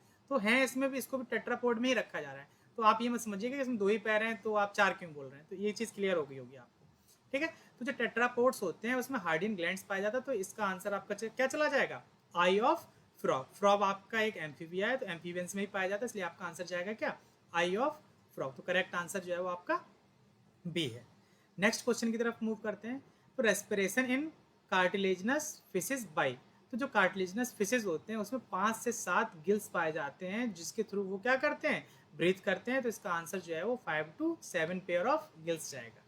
नेक्स्ट क्वेश्चन है, which of the following lipid are exclusively found in outer leaflet of lipid bilayer of plasma membrane। अब देखिए ये हमारी सेल है, ठीक है। आपको पता है कि बाइलेयर स्ट्रक्चर होता है, यानी कि 2 लेयर है। ये जो बाहर की तरफ होती है इसको हम लोग आउटर नाम देते हैं, और जो अंदर की तरफ होती है इसको हम लोग इनर नाम देते हैं, ठीक है। अब आपसे पूछा जा रहा है कि जो बाहर की तरफ सरफेस है वहाँ पर कौन पाया जाता है। तो आप जरा डायग्राम देख पा रहे होंगे। तो ये हमारा आउटर हो गया और ये हमारा इनर हो गया। तो आप देखिए फॉस्फोलिपिड एंड स्फिंगोलिपिड, यानी कि PL और PS जो है वो आपका इनर सरफेस पर है, ठीक है। जो आपका इंटीग्रल प्रोटीन होता है ये मेम्ब्रेन को क्रॉस करता है। कोलेस्ट्रॉल जो होता है वो आपका दोनों साइड है, देखिए यहाँ भी कोलेस्ट्रॉल दिया हुआ है और यहाँ भी कोलेस्ट्रॉल दिया है, जो मेम्ब्रेन की फ्लूइडिटी को मेंटेन करता है। अब आप इसमें एक स्ट्रक्चर देखिए, ग्लाइकोलिपिड। तो यानी कि ग्लाइको जो लिपिड होते हैं ये आपके केवल आउटर सरफेस पर प्रेजेंट होते हैं, इनर सरफेस पर नहीं होते हैं, इसलिए आपका जो करेक्ट आंसर जो है वो जाएगा क्या, ग्लाइकोलिपिड्स। अब देखिए होता क्या है कि जो आपकी प्लाज्मा मेम्ब्रेन की कवरिंग होती है उसमें बाहर की तरफ ग्लाइकोलिपिड्स की कोटिंग होती है, और वहीं अगर जब सेल के अंदर की तरफ देखेंगे तो जो ER या गोल्जी की जो ल्यूमेन साइड होता है यहाँ पर ग्लाइकोलिपिड की कोटिंग होती है। तो अगर आपसे पूछा जाए कि प्लाज्मा मेम्ब्रेन पर आउटर ग्लाइकोलिपिड है, और जब अगर आप वही ER और गोल्जी पर देखेंगे तो वहाँ पर ल्यूमिनल साइड पर वहाँ पर आपका क्या होता है, ग्लाइकोलिपिड की कोटिंग होती है। तो इसका आंसर आपका करेक्ट जाएगा क्या, ग्लाइकोलिपिड्स। नेक्स्ट क्वेश्चन देखिए, nicotinic acetylcholine receptor are a type of. तो निकोटिनिक एसिटाइल कोलिन रिसेप्टर है वो किस टाइप के होते हैं, 4 ऑप्शन आपको दिए गए हैं। लिगैंड गेटेड होते हैं, ion channel permeable for nicotine, voltage gated होते हैं, लिगैंड गेटेड होते हैं सोडियम और पोटेशियम के लिए, वोल्टेज गेटेड होते हैं सोडियम, पोटेशियम और क्लोराइड के लिए। तो देखिए निकोटिनिक एसिटाइल कोलिन रिसेप्टर, इसको शॉर्ट में NaCHRS नाम से रिप्रेजेंट किया जाता है। ये लिगैंड गेटेड आयन चैनल होते हैं। कैसे होते हैं, लिगैंड गेटेड, यानी कि जहाँ पर वोल्टेज दिया हुआ है वो ऑप्शन आपका क्या हो जाएगा, गलत हो जाएगा। अब आपके पास 2 ऑप्शन है, या तो आपका फर्स्ट होगा या तो आपका थर्ड होगा। And can be divided to 2 group. जो निकोटिनिक एसिटाइल कोलिन रिसेप्टर होते हैं इसको 2 ग्रुप में क्लासीफाई किया गया है। पहला आपका हो गया मसल रिसेप्टर, जो मसल्स में पाए जाएंगे, और दूसरे आपके रिसेप्टर होगा न्यूरोनल रिसेप्टर, जो न्यूरॉन्स में पाए जाएंगे। मसल्स रिसेप्टर की बात करें तो which are found at the skeletal neuromuscular junction where they mediate neuromuscular transmission। जो वहाँ पर क्या करेंगे, न्यूरोमस्कुलर ट्रांसमिशन में पार्टिसिपेट करते हैं। वहीं जो न्यूरोनल रिसेप्टर होते हैं which are found throughout the peripheral and central nervous system, जो पूरे पेरिफेरल और सेंट्रल नर्वस सिस्टम में पाए जाते हैं। तो न्यूरो, अगर आपसे अगली बार कभी पूछ लिया जाए कि निकोटिनिक एसिटाइल कोलिन रिसेप्टर कितने तरह के, तो आपको बता दीजिए कि 2 तरह के, एक मसल रिसेप्टर होता है और दूसरा न्यूरोनल रिसेप्टर होता है। तो इसका आंसर जो आपका करेक्ट आंसर जाएगा वो आपका ऑप्शन थर्ड जाएगा। ये लिगैंड गेटेड होते हैं और सोडियम और पोटेशियम के लिए रिस्पॉन्सिबल होते हैं, उनके लिए परमेबल होते हैं, ठीक है। नेक्स्ट क्वेश्चन है, लाइसोसोमल स्टोरेज डिजीज इज। इसमें कहा गया है कि लाइसोसोमल स्टोरेज डिजीज कौन सी है। तो यहाँ पर देखिए आपको चार्ट दिखाई दे रहा है, इसमें ये सारे डिजीज हैं, टोटल 6 डिजीज के बारे में बात किया गया है। ये सारी आपकी लाइसोसोमल स्टोरेज से रिलेटेड डिजीज हैं। यहाँ पर जो आपको नंबर में मेंशन किया गया है कि ये वो एंजाइम के नाम है जिनके डिफेक्ट की वजह से वो डिजीज कॉज होती है। तो GM2 गैंग्लियोसाइड को GM3 में कन्वर्ट करने का काम करता है हेक्सोसामिनिडेज A। और हेक्सोसामिनेडेज की अगर इस एंजाइम में डिफेक्ट हो जाए तो आपका जो डिजीज कॉज होती है उसको हम लोग नाम देते हैं क्या, टे सेक डिजीज। वहीं ग्लूकोसेब्रोसाइड को सेरामाइड में कन्वर्ट करने का काम करता है जो आपका एंजाइम नंबर 3 है, जिसका नाम है ग्लूकोसेरेब्रोसाइडेज, यानी कि इसको शॉर्ट फॉर्म में बीटा ग्लूकोसाइडेज भी कहते हैं, जो ग्लूकोसेरेब्रोसाइड को सेरामाइड में कन्वर्ट करता है। जब ये एंजाइम डिफेक्टिव हो जाता है तो जो डिजीज होती है उसको हम लोग नाम देते हैं क्या, गाउचर्स डिजीज। ठीक है। वहीं जो आपका ग्लूकोसेरेब्रोसाइड को सॉरी जो सेरामाइड ट्राई हेक्सोसाइड है, इसको ग्लूकोसेरेब्रोसाइड में कन्वर्ट करने का काम करता है आपका अल्फा गैलेक्टोसाइडेज ए। जब अल्फा गैलेक्टोसाइडेज में डिफेक्ट होता है तो आपका जो डिजीज होती है उसको हम लोग फेब्री डिजीज नाम देते हैं। ठीक है। वहीं फोर्थ नंबर है सल्फाटाइड्स। सल्फाटाइड्स को गैलेक्टोसेरेब्रोसाइड्स में कन्वर्ट करने का काम करता है आपका आर्सेल सल्फाटेज ए। ये अगर जब इसमें डिफेक्ट होगा तो आपकी जो डिजीज हो जाती है उसका नाम है मेटाक्रोमेटिक ल्यूकोडिस्ट्रॉफी। ठीक है। वहीं जो आपका गैलेक्टोसेरेब्रोसाइड को सेरामाइड में कन्वर्ट करने का काम करता है 5 नंबर, यानी कि गैलेक्टोसेरेब्रोसाइडेज एंजाइम। जब इस एंजाइम में डिफेक्ट होगा तो जो आपकी डिजीज होगी उसको क्रेबी डिजीज के नाम से जाना जाता है। वहीं जो आपका स्फिंगोमाइलिन है, स्फिंगोमाइलिन को सेरामाइड में कन्वर्ट करने का काम करता है स्फिंगोमाइलिनेज, और जब आपका स्फिंगोमाइलिनेज में डिफेक्ट होगा तो जो डिजीज होती है उसको हम लोग नाम देते हैं न्यूमैन पिक डिजीज। अब देखिए मोस्टली जो आपके एग्जाम्स में पूछा जाता है वो आपका टे सेक डिजीज पूछा जाएगा, ये CSIR के लिए भी कॉमन है, गाउचर डिजीज पूछा जाएगा और न्यूमैन पिक डिजीज पूछा जाएगा। तो आप देखिए लाइसोसोमल स्टोरेज डिजीज में सिस्टिक फाइब्रोसिस का नाम आया कहीं पर नहीं, कैरेट मैरी टूथ का डिजीज का नाम आया नहीं, प्रेडर विली सिंड्रोम का नाम आया नहीं, तो आपका कौन सा आंसर जाएगा, गाउचर डिजीज जो है आपका इसका आंसर जाएगा। और गाउचर डिजीज जो है वो आपका थर्ड एंजाइम है ग्लूकोसेरेब्रोसाइडेज, उसकी डिफेक्ट की वजह से आपकी डिजीज होती है गाउचर डिजीज, जो एक लाइसोसोमल स्टोरेज डिसऑर्डर है। नेक्स्ट क्वेश्चन है nucleoprotein which line the central channel of nucleopore complex, यानी कि ये आपका न्यूक्लियस है। ठीक है।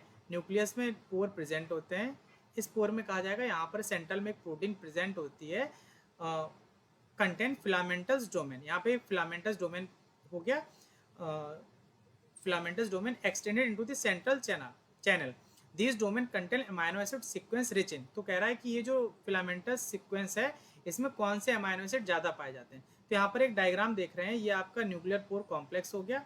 ठीक है। यहाँ पर ये आपका फिलामेंटस इस तरह से एक स्ट्रक्चर पाया जाता है।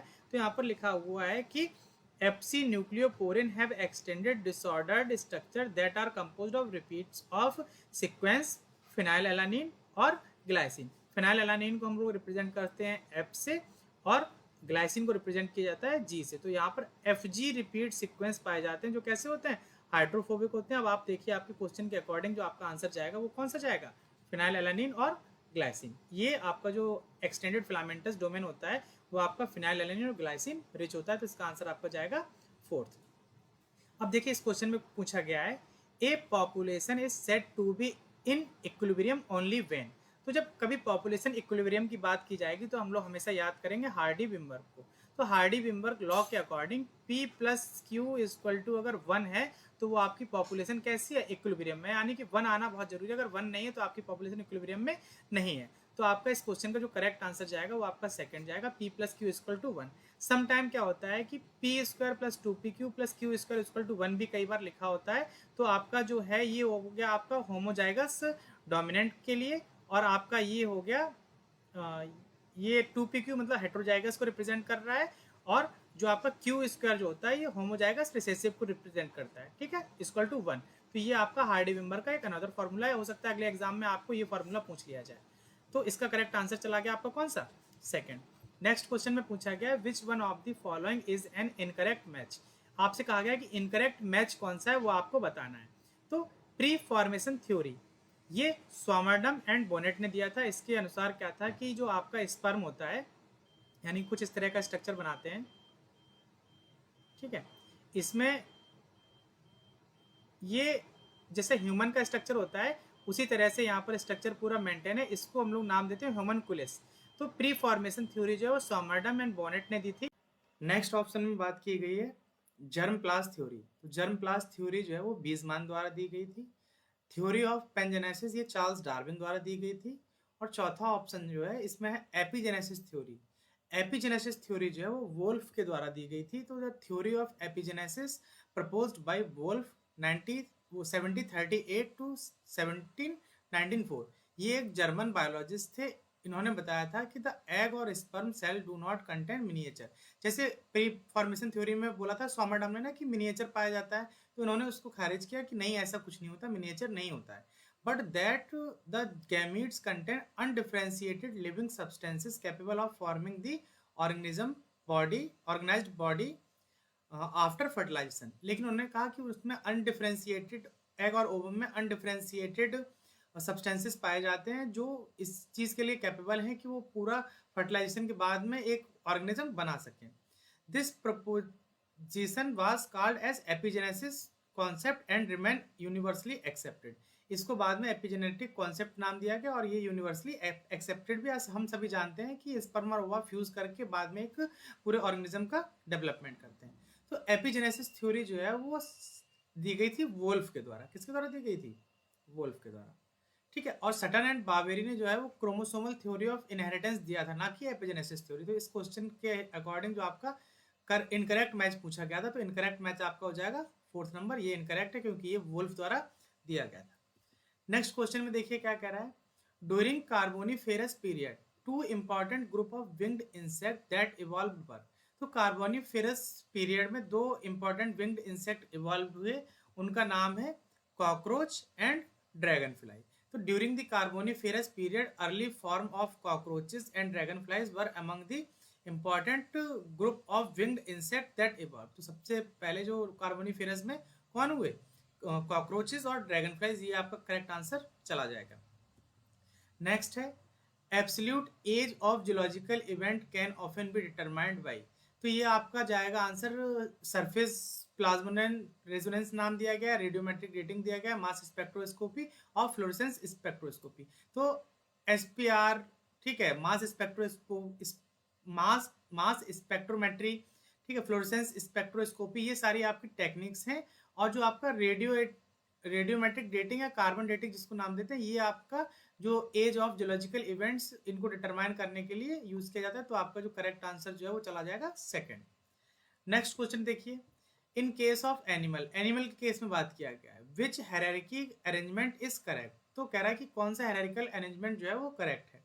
तो हम एक पहले इमेज को समझ लेते हैं। तो देखिए सबसे पहले आता है डोमेन, ठीक है। तो ये 3 डोमेन होते हैं जिसको आर्किया, यूबैक्टीरिया और यूकैरिया के नाम से जाना जाता है। उसके बाद आपका किंगडम आता है। किंगडम सिंगुलर, इधर देखिए यहाँ जो ब्रैकेट में दिया हुआ है वो प्लूरल फॉर्म है और जो ब्रैकेट से बाहर है वो आपका सिंगुलर फॉर्म है। सिंगुलर बोलते हैं फाइलम, और अगर कई सारे फाइलम को अगर हम जोड़ दिया तो फाइला नाम देंगे। Class, order, family, genus, species. तो अब एनिमल के रिस्पेक्ट में आपसे पूछा गया, तो ये यहाँ पर जो दिया गया ये एनिमल के ही रिस्पेक्ट में है। जैसे यहाँ पर क्या होता है कि जैसे फाइलम की जगह यहाँ पे डिवीजन हो जाता है एनिमल के केस में, बाकी सब सेम रहता है। तो अब आप मैच करा लीजिए। सबसे पहले आपका किंगडम आना चाहिए, तो किंगडम देखिए किस किस में आ रहा है, सब में किंगडम आ रहा है। फिर आपको फाइलम आना चाहिए, तो इसमें किंगडम के बाद में आपकी क्लास आ गया, तो ये आपका ऑप्शन नहीं जाएगा। इसमें ऑर्डर आ गया, ये भी आपका ऑप्शन नहीं जाएगा। अब ये 2 ऑप्शन में से आपका कोई एक ऑप्शन जो है वो करेक्ट होगा। फाइलम के बाद में आपका क्या आता है? क्लास आता है। तो फाइलम के बाद यहाँ पे देखिए ऑर्डर आ गया, तो ये ऑप्शन भी आपका क्या होगा? इनकरेक्ट होगा। इस तरह से आपको जो करेक्ट आंसर जो है वो जाएगा कौन सा? 4th जाएगा। नेक्स्ट क्वेश्चन में देखिए, the term taxonomy was coined bye. जो टैक्सोनॉमी टर्म जो है वो एपीडी कंडोले द्वारा दिया गया था। तो आप यहाँ पर देख पा रहे हैं ये है एपीडी कंडोले। एपीडी कंडोले का फुल फॉर्म होता है अगस्तिन पायरेमस डी कंडोलो, जिन्होंने टैक्सोनॉमी टर्म नाम दिया था। वहीं पर जो मेयर है, मेयर ने हॉटस्पॉट टर्म नाम दिया था। ये आपका जो है, जो आपको बॉटनी असिस्टेंट प्रोफेसर का एग्जाम हुआ था उसमें पूछा गया था कि मेयर ने कौन सा टर्म दिया था या हॉटस्पॉट टर्म किसने दिया था, ठीक है। तो आपको इस तरह से ये टर्मिनोलॉजी याद रखनी है। वहीं लीनियस ने जो बायनोमियल नोमेनक्लेचर दिया था, इस तरह से आपको हम भी आगे वाले लेक्चर्स में आपको सब कुछ डिस्कस करेंगे। अब देखिए ये क्वेश्चन जो है ये स्टार मार्केट में आ रहा है। इसमें क्या है कि फेनेटिक टैक्सोनॉमी पूछा गया, ये किस पर बेस्ड है। तो हम आपको कुछ पॉइंट्स दिखा रहे हैं।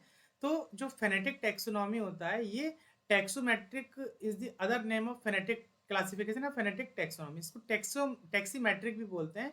Phenetic classification is a part of numerical taxonomy. ये एक न्यूमेरिकल टैक्सोनॉमी का पार्ट है। तो जब कभी न्यूमेरिकल टैक्सोनॉमी की बात होती है तो वहां पर हम लोग बात करते हैं किसकी? स्टैटिस्टिक्स की, ठीक है। लेकिन वहीं पर अब जो यहाँ पर दिया हुआ है इसमें देखिए लिखा हुआ है कि the evolutionary relationship with the ancestor और the other organism is not taken into account and the character are used for the classification. The statistical method is used in phonetic, numerical and Adansonian type of classification. Phonetic is the study of observable character on the basis of the morphology. तो अगर इस question को बहुत अच्छे से frame करते हैं ना तो उनको सीधा सीधा लिखना चाहिए था. फेनेटिक देखिए, फेनेटिक टर्म से आप समझ पा रहे हैं कि फिनोटाइप के बेसिस पर वो बनाया जा रहा है. क्लासिफिकेशन और organism based on the giving equal weightage to every character of the organism is called Adansonian type of classification. The numerical taxonomy taken into account the number of character in the organism. Thus the correct answer option is D. तो इस हिसाब से अगर आप देखेंगे तो आपका answer जो है तब भी आपका ये थर्ड ही जाएगा, लेकिन कुछ लोगों का मानना है कि इसका आंसर जो है वो बी जाना चाहिए, तो हम इसको स्टार मार्क करके रखते हैं. हो सकता है कि आपका बी भी सही हो सकता है और सी भी सही हो सकता है. मेरे अकॉर्डिंग अगर मेरी आप बात किया जाए तो आप 99% जो है वो आपका आंसर जो है वो सी जाना चाहिए. ठीक है, नेक्स्ट क्वेश्चन की तरफ हम मूव करते हैं. यहाँ पर देखिए पूछा गया है which body organization in animal is correctly match. तो यहाँ पर देखिए बॉडी ऑर्गेनाइजेशन का एक चार्ट दिया गया है. यहाँ पर एनिमल दिया हुआ है, मल्टी सेलुलर जितने भी एनिमल होते हैं वो सारे यहाँ पर मेंशन किए गए हैं. तो यहाँ पे सेलुलर लेवल ऑर्गेनाइजेशन है और इधर टिश्यू ऑर्गन या ऑर्गन सिस्टम लेवल ऑर्गेनाइजेशन है. तो सेल टिश्यू लेवल साइकोन जो है ये हमारा किस में आता है, पोरीफेरा का एग्जाम्पल होता है. तो पोरीफेरा जो है वो सेलुलर लेवल का होता है, ना कि सेल टिश्यू लेवल का होता है. ठीक है, तो ये ऑप्शन हमारा क्या हो जाएगा, इनकरेक्ट हो जाएगा. सेलुलर लेवल तो हाइड्रा हमारा सिलेंट्रेटा में आता है, तो हाइड्रा जो है वो टिश्यू लेवल होता है. तो यहाँ पर हमारा ये सेकंड ऑप्शन भी क्या हो जाएगा, इनकरेक्ट हो जाएगा. बात करते हैं टिश्यू ऑर्गन लेवल की, तो इसमें हमारा आ रहा है डुजेसिया. डुजेसिया जो है एक फ्लैटवर्म होता है. फ्लैटवर्म जो है वो हमारे प्लेटीहेल्मिन्थीज में आते हैं. तो टिश्यू ऑर्गन, तो यहाँ पे देखिए टिश्यू है या ऑर्गन लेवल की बात की गई है, तो प्लेटीहेल्मिन्थीज आ रहा है. तो डुजेसिया हमारा ऑप्शन जो है वो करेक्ट हो सकता है. वहीं सेलुलर लेवल की अगर हम बात करें तो यहाँ पे देखिए सारे एनिमल्स जो है वो डिस्कस किए गए मल्टी सेलुलर. लेकिन अगर हम बात करते हैं अमीबा की, तो अमीबा जो है वो यूनिसेलुलर ऑर्गेनिज्म होता है. तो इस हिसाब से अगर देखा जाए तो हमारा डी ऑप्शन भी करेक्ट है. तो डी के साथ में जाऊंगा. 90% और 10% में चांसेस है कि आपका डुजेसिया करेक्ट हो सकता है, क्योंकि यहाँ पर टिश्यू ऑर्गन की बात की गई है. तो प्लेटीहेल्मिन्थीज में जैसे फ्लेम सेल्स भी पाए जाते हैं. ठीक है, तो उस हिसाब से ये मुझे थोड़ा कम सही लग रहा है. इसका आंसर जो है वो आपका 90% है कि सी जाएगा. अगर आयोग पर डिपेंड करेगा कि वो आपका सी से ही मानते हैं या फिर डी से ही मानते हैं. ए और बी तो 100% इनकरेक्ट है. चलिए नेक्स्ट क्वेश्चन हम देखते हैं. यहाँ पर पूछा गया है विच इज नॉट साइजोसीलोमेट. तो आप देखिए जब आप सीलोम की बात करते हैं तो आप तीन पार्ट में डिवाइड करते हैं. सबसे पहले देखिए एसीलोमेट्स आते हैं जिसमें सीलोम नहीं पाया जाता है, इसमें आपके प्लेटीहेल्मिन्थीज आते हैं. वहीं पर आपके दूसरे आते हैं स्यूडोसीलोमेट जिसमें फाल्स सीलोम पाया जाता है, इसमें आपके एस्केल्मिन्थीज आते हैं. फिर आपका आता है सीलोमेट. सीलोमेट को हम लोग ट्रू सीलोमेट नाम देते हैं और सीलोमेट को हम लोग फर्दर दो पार्ट में डिवाइड करते हैं. एक होता है साइजोसीलोमेट और दूसरा होता है एंटेरोसीलोमेट. साइजोसीलोमेट में आपके आर्थ्रोपोडा, एनिलिडा, मोलस्का ये तीन फाइलम आते हैं. वहीं एंटेरोसीलोमेट में आपका एकाइनोडर्मेटा, हेमिकॉर्डेटा और कॉर्डेटा आते हैं.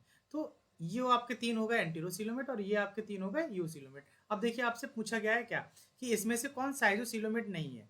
तो यूनियो जो है वो आपका आ जाएगा कौन से फाइलम में, मोलस्का वाले में. ग्रास होपर आपका आर्थ्रोपोडा वाले में आ जाएगा. नेरिस जो है वो आपका एनिलिडा वाले में आ जाएगा. और जो सी अर्चिन जो होता है वो आपका आता है इकाइनोडर्मेटा में. तो आप यहाँ पर देख पा रहे हैं कि इकाइनोडर्मेटा जो फाइलम होता है ये एंटेरोसीलोमेट्स के अंतर्गत आता है. तो आपका करेक्ट आंसर जो है वो आपका जाएगा सी अर्चिन. यहाँ पर आप देख लीजिए कि साइजोसीलोमेट और एंटेरोसीलोमेट में क्या डिफरेंस है. The coelom which is formed by splitting of mesoderm is called schizocoelomate. वो सीलोम जो मेसोडर्म की स्प्लिटिंग से बनता है उसे हम लोग नाम देते हैं साइजोसीलोमेट. वहीं एंटेरोसीलोमेट होता है coelom which is formed from the mesodermal pouches of archenteron is called enterocoelomate. जो आर्केंट्रॉन के मेसोडर्मल पाउच से जो सीलोम बनते हैं उसे हम लोग एंटेरोसीलोइक नाम देते हैं. जो साइजोसीलोमेट्स होते हैं ये पाए जाते हैं lower vertebrates like Annelida, arthropoda और मोलस्का में. वहीं जो एंटेरोसीलोमेट्स होते हैं ये आपके एकाइनोडर्मेटा, हेमिकॉर्डेटा और कॉर्डेटा में पाए जाते हैं. तो इस तरह से आपका करेक्ट आंसर जो है वो सी जा रहा है. यहाँ पर ये थ्योरी मेंशन किया है, उसको आप एक बार रीड कर लीजिएगा. नेक्स्ट क्वेश्चन है आपका diffuse nerve net is found in. Diffuse nerve net किसमें पाया जाता है, सीधा सीधा क्वेश्चन है. तो आपका जो डिफ्यूज नर्व नेट है वो आपके निडेरियंस का दूसरा नाम सीलेंटेट्रा भी होता है. इसमें hydroid, jellyfish, sea animals, coral and ctenophores आते हैं. टीनोफोर्स का दूसरा नाम है कॉम जेली. इस कॉम जेली में कॉम्प्लेट पाया जाता है. यहाँ से आपका आरपीएससी में क्वेश्चन पूछा गया था. ठीक है, कि कॉम्प्लेट जो है वो किस में पाया जाता है, वो टीनोफोरा में पाया जाता है. तो इसका जो आपका करेक्ट आंसर है वो आपका हो जाएगा क्या, सीलेंट्रेटा, क्योंकि नर्व नेट जो है वो सीलेंट्रेटा में पाया जाता है. नेक्स्ट क्वेश्चन है ये आपका हार्डी-वेनबर्ग से। हार्डी-वेनबर्ग से आप एक क्वेश्चन पहले भी देख चुके हैं जिसमें P plus q equal to 1 पूछा गया था। तो इसमें पूछा गया है कि assumptions of Hardy-Weinberg equilibrium, Hardy-Weinberg equilibrium के रिस्पेक्ट में कुछ एजम्पशंस दिए गए हैं, इसमें से जो है वो कौन सा करेक्ट है। तो देखिए हार्डी-वेनबर्ग की जब भी आप बात करेंगे तो आपको 5 कंडीशंस याद रखनी है। सबसे पहला क्या कि हार्डी-वेनबर्ग इक्विलिब्रियम जो है वो उन्हीं पॉपुलेशंस पर अप्लाई होता है जहां पर पॉपुलेशन का साइज कैसा होगा, लार्ज होगा। तो जहां कहीं आप देखिए आप स्मॉल की बात की गई, जैसे इस क्वेश्चन में स्मॉल बोला गया तो ये हमारा आंसर नहीं जाएगा, और इसके अलावा 3 ऑप्शन में लार्ज की बात की गई तो ये हमारे आंसर जा सकते हैं। दूसरा क्या है कि रैंडम मैटिंग होनी चाहिए। रैंडम मैटिंग मतलब ऐसा नहीं होना चाहिए सिलेक्टिव मैटिंग, कोई किसी से पर्टिकुलर पर्सन से मैट नहीं करेगा। रैंडम मैटिंग होनी चाहिए, यानी कि जिसकी मर्जी हो उससे मैट कर सकता है, दोनों की बस सहमति होनी चाहिए। ठीक है, तो यहाँ पे देखिए यहाँ पे रैंडम मैटिंग बोला गया है, यहाँ पर भी रैंडम मैटिंग बोला गया है, और यहाँ पर भी रैंडम मैटिंग बोला गया है। तो रैंडम मैटिंग के हिसाब से हम यहाँ पर इस क्वेश्चन को सॉल्व नहीं कर पाएंगे। दूसरा है नो म्यूटेशन, उस पॉपुलेशन में म्यूटेशन नहीं होना चाहिए। तो देखिए यहाँ पर भी नो म्यूटेशन है, यहाँ पर भी नो म्यूटेशन है, यहाँ पर भी नो म्यूटेशन है, इससे भी ये क्वेश्चन नहीं निकलेगा। फिर है no gene flow. Gene flow का मतलब होता है कि माइग्रेशन उस एक पर्टिकुलर पॉपुलेशन है, यहाँ से इंडिविजुअल मूव करके किसी दूसरी जगह नहीं जाना चाहिए, ना ही दूसरी जगह से मूव करके यहाँ पर आना चाहिए, तो नो माइग्रेशन।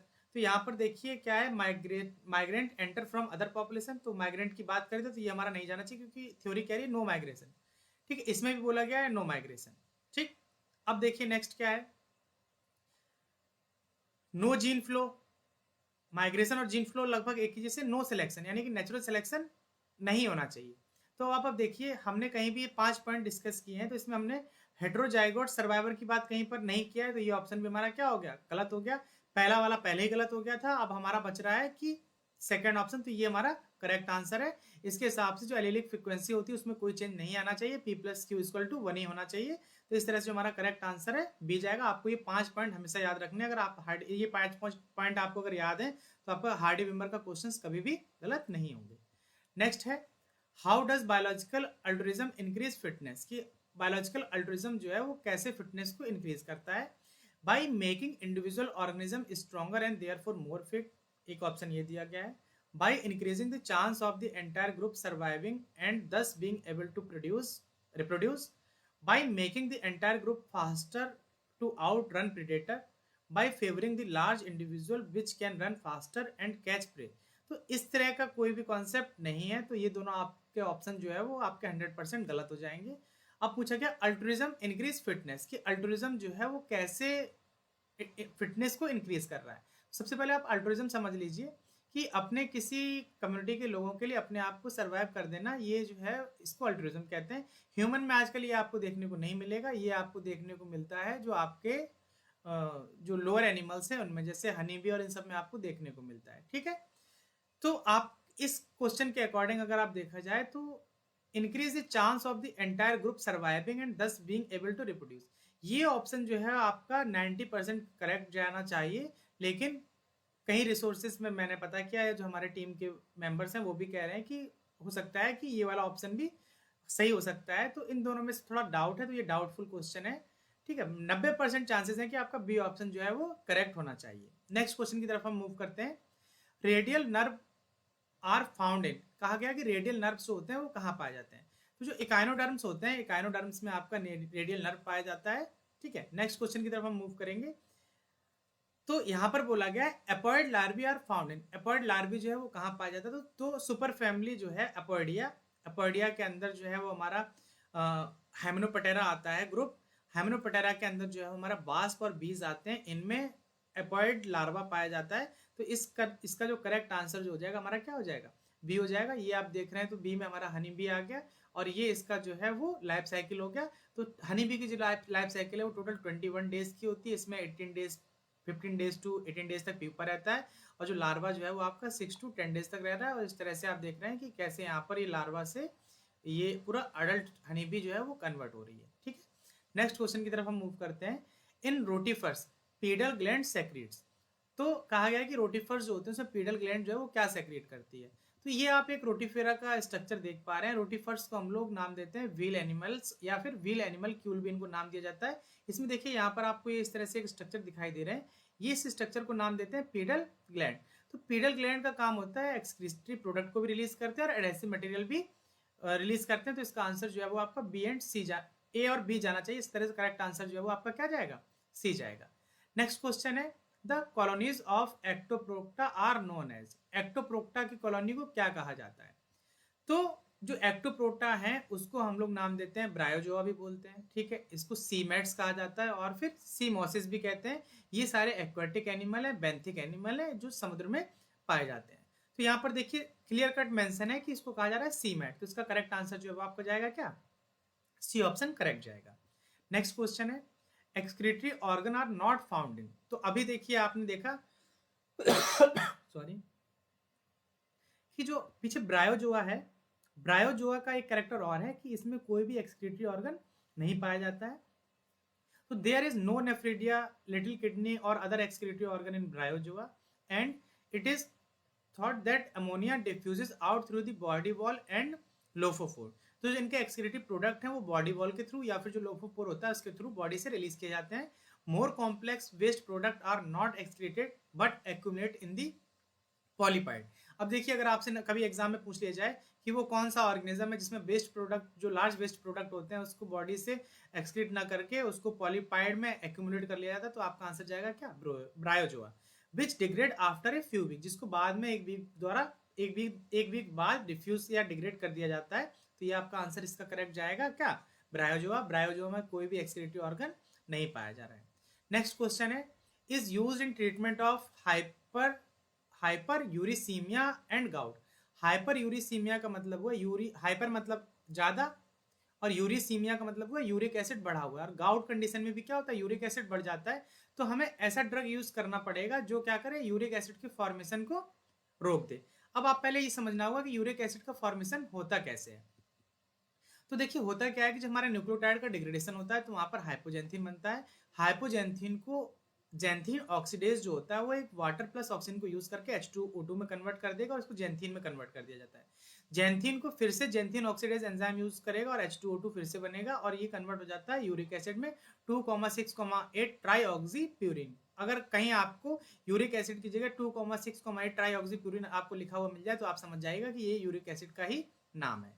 तो देखिए यहाँ पर जो एंजाइम यूज किया जा रहा है जिसका नाम है जेंथिन ऑक्सीडेट, जो हाइपोजेंथिन को यूरिक एसिड में कन्वर्ट करने का काम कर रहा है।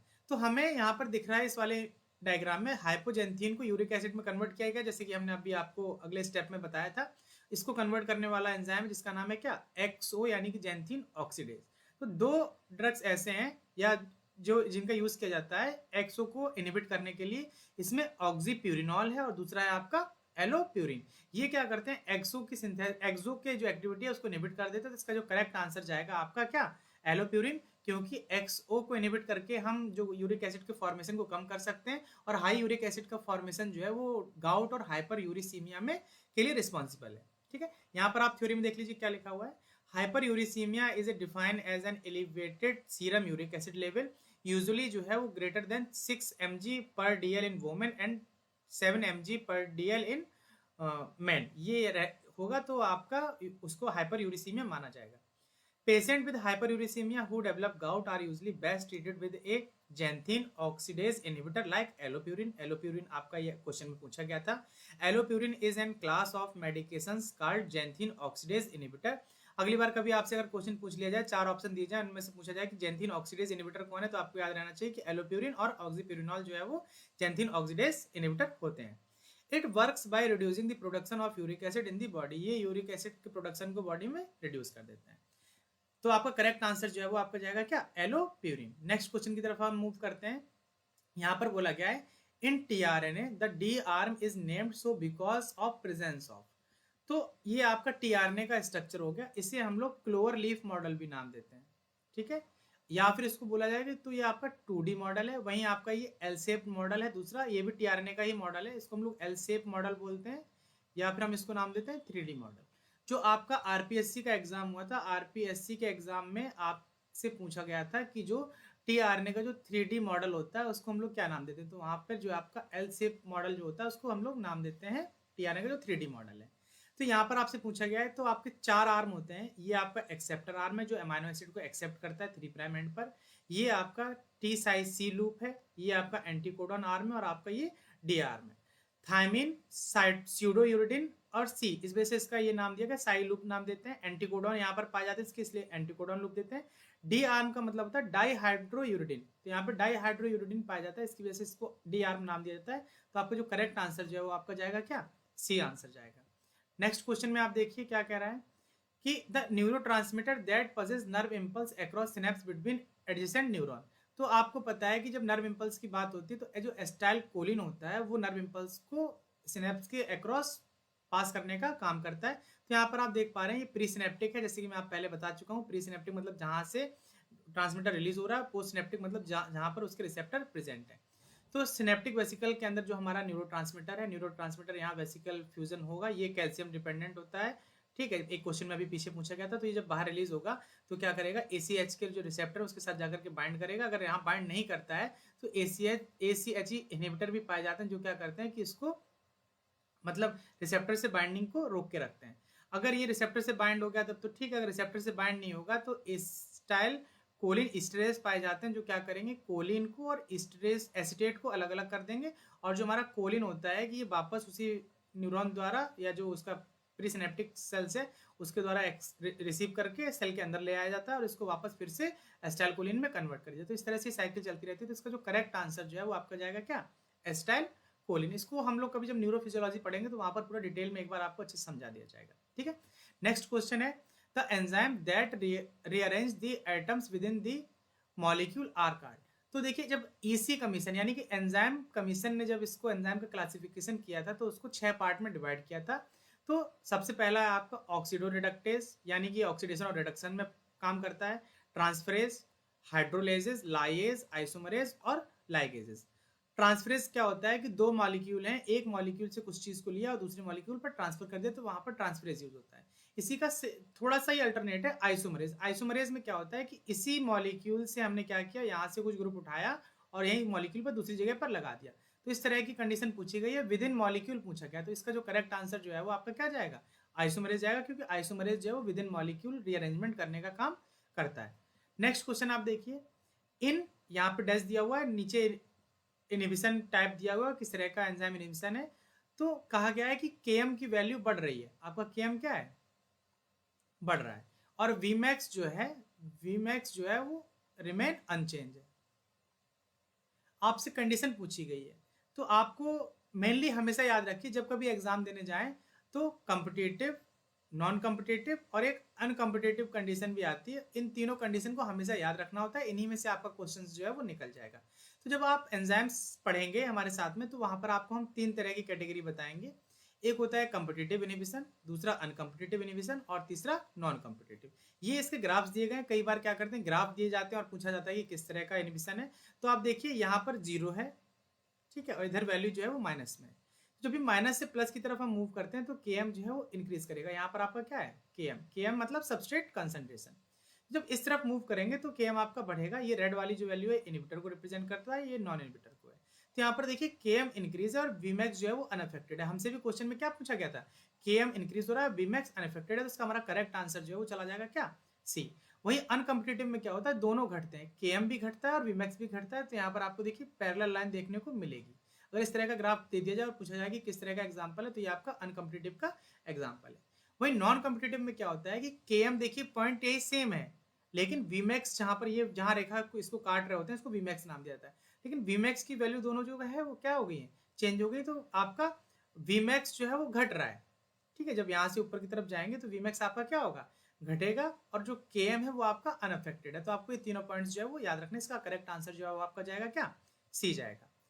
नेक्स्ट क्वेश्चन है क्राई डू चैट सिंड्रोम। यही क्वेश्चन जो है वो आपका आरपीएससी में भी पूछा गया। तो देखिए क्वेश्चंस उतने ही हैं, वो किसी ना किसी तरह से घुमा के किसी ना किसी एग्जाम में पूछे जाते हैं। ये कभी सीएसआईआर में आ जाएगा, कभी गेट में आ जाएगा, कभी डीबीटी, कभी आईसीएमआर, कभी आरपीएससी, कभी यूपीएचएससी, कभी एमपीएससी। इस तरह से ये क्वेश्चन जो है वो रिपीट्स होते रहते हैं। अब आप देखिए क्राई डू कैट जो है वो आपका 5 नंबर क्रोमोसोम से रिलेटेड है। इसमें क्या होता है, जो 5 नंबर क्रोमोसोम की जो शॉर्ट आर्म है वो डिलीट हो जाती है। ठीक है, तो यहाँ पर पूछा गया डिलीशन इन। तो short arm of chromosome number 5, जैसे क्रोमोसोम नंबर 5 रिप्रेजेंट किया गया है, शॉर्ट आर्म को हम लोग पी से रिप्रेजेंट करते हैं। ठीक है, ये शॉर्ट को रिप्रेजेंट कर रहा है, और जो क्यू आर्म है वो लॉन्ग आर्म होती है, उसको हम लोग क्यू से रिप्रेजेंट किया जाता है। तो इसमें 5 नंबर ये क्रोमोसोम है, इसकी शॉर्ट आर्म जो है उसमें क्या हो जाता है, डिलीशन हो जाता है, जिसकी वजह से ये डिजीज हो जाती है, तो इसका करेक्ट आंसर जो है वो आपका फर्स्ट जाएगा। नेक्स्ट है which of the following is a tri nucleotide repeat disorder. Huntington Korea, ये भी आपका एक ट्राई न्यूक्लियोटाइड रिपीट डिसऑर्डर है। वहीं पर आपका जो फ्रेजाइल एक्स सिंड्रोम है, ये भी आपका एक ट्रिपल न्यूक्लियोटाइड वो रिपीट डिसऑर्डर है। तो नॉर्मल कंडीशन में क्या होता है 45 में, तो CGG, तो ये आपका सीक्वेंस रिपीट होता है 3 टाइम तक। इंटरमीडिएट कंडीशन में क्या होता है 45 से 54 तक रिपीट हो जाएंगे ये, ठीक है। और प्री म्यूटेशन कंडीशन में 55 से 200 तक रिपीट हो जाते हैं CGG का सीक्वेंस। और जब फुली म्यूटेशन हो जाता है तो इसमें ये 2200 से ऊपर तक की ये आपको ये रिपीट्स दिखाई देंगे। तो यहाँ पर CGG जो ट्राई न्यूक्लियोटाइड है CGG, इसके रिपीट्स पाए जाते हैं, जिसकी वजह से फ्रेजाइल एक्स सिंड्रोम हो जाता है। तो ये आपका करेक्ट आंसर जाएगा इसका क्या, बी। नेक्स्ट क्वेश्चन है आपका एमएस टेस्ट।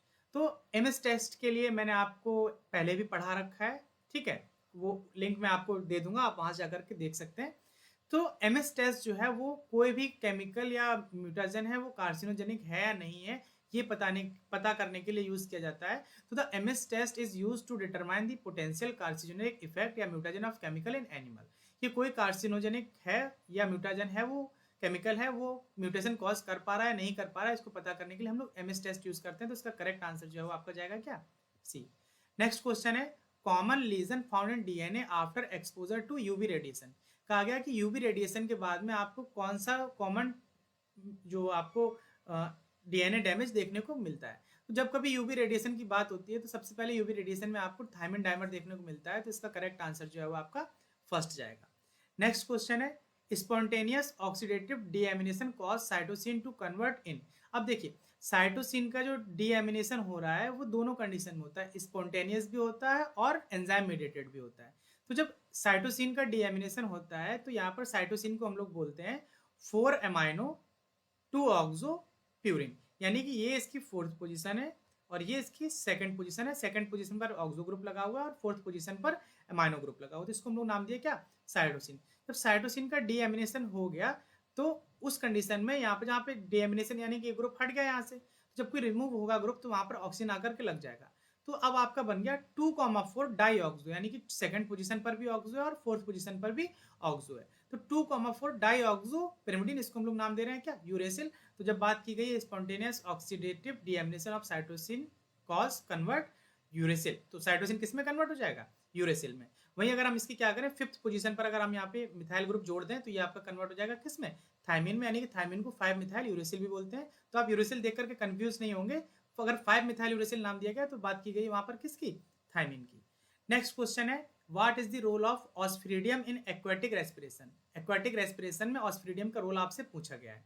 तो यहाँ पर देखिए ये ऑस्फ्रीडियम है। ऑस्फ्रीडियम जो है वो आपका जो पायला होता है उसमें आपको देखने को मिल जाएगा। जब हम लोग एमएससी टाइम पे थे तो ऑस्फ्रीडियम की स्लाइड बनाने को दिया जाता था।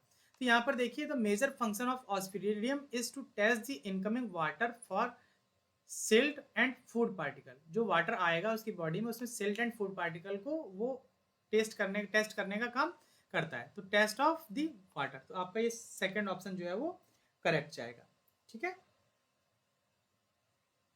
नेक्स्ट क्वेश्चन है आपका हीमोसाइनिन इज ए। हीमोसाइनिन के बारे में पूछा गया कि हीमोसाइनिन क्या है।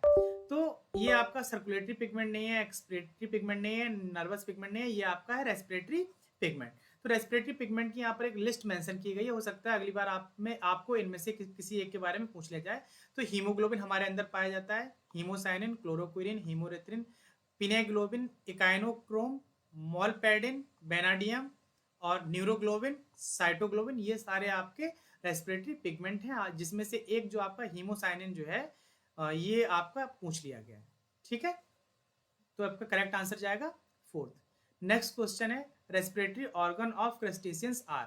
तो जो रेस्पिरेटरी ऑर्गन जो होता है वो क्रस्टेशियंस का, वो आपका रेस्पिरेटरी ऑर्गन जो है वो गिल्स के थ्रू होता है। Cutaneous crustaceans belong to the phylum arthropoda.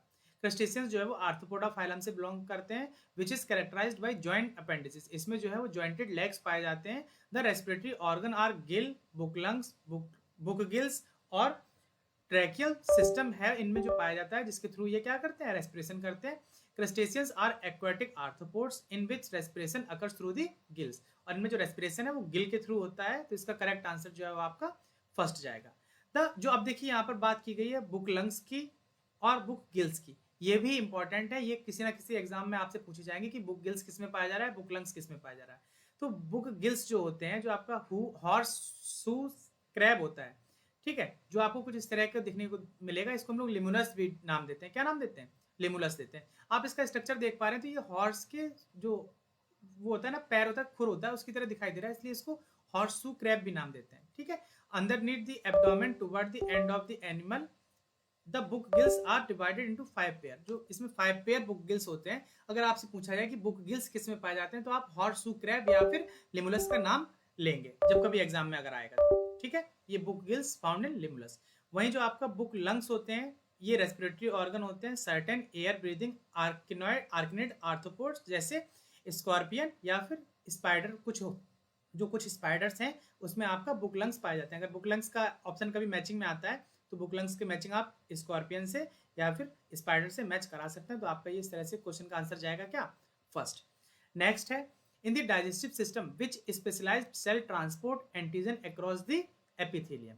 तो देखिए ये डाइजेस्टिव सिस्टम की बात की गई है, तो ये बहुत यूनिक क्वेश्चन है, ठीक है।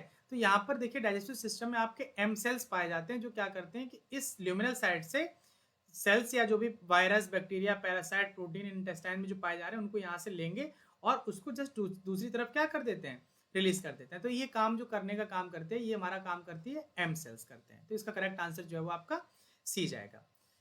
M cells play a vital role in immunity, allowing immune response to occur in response to intestinal pathogen antigen.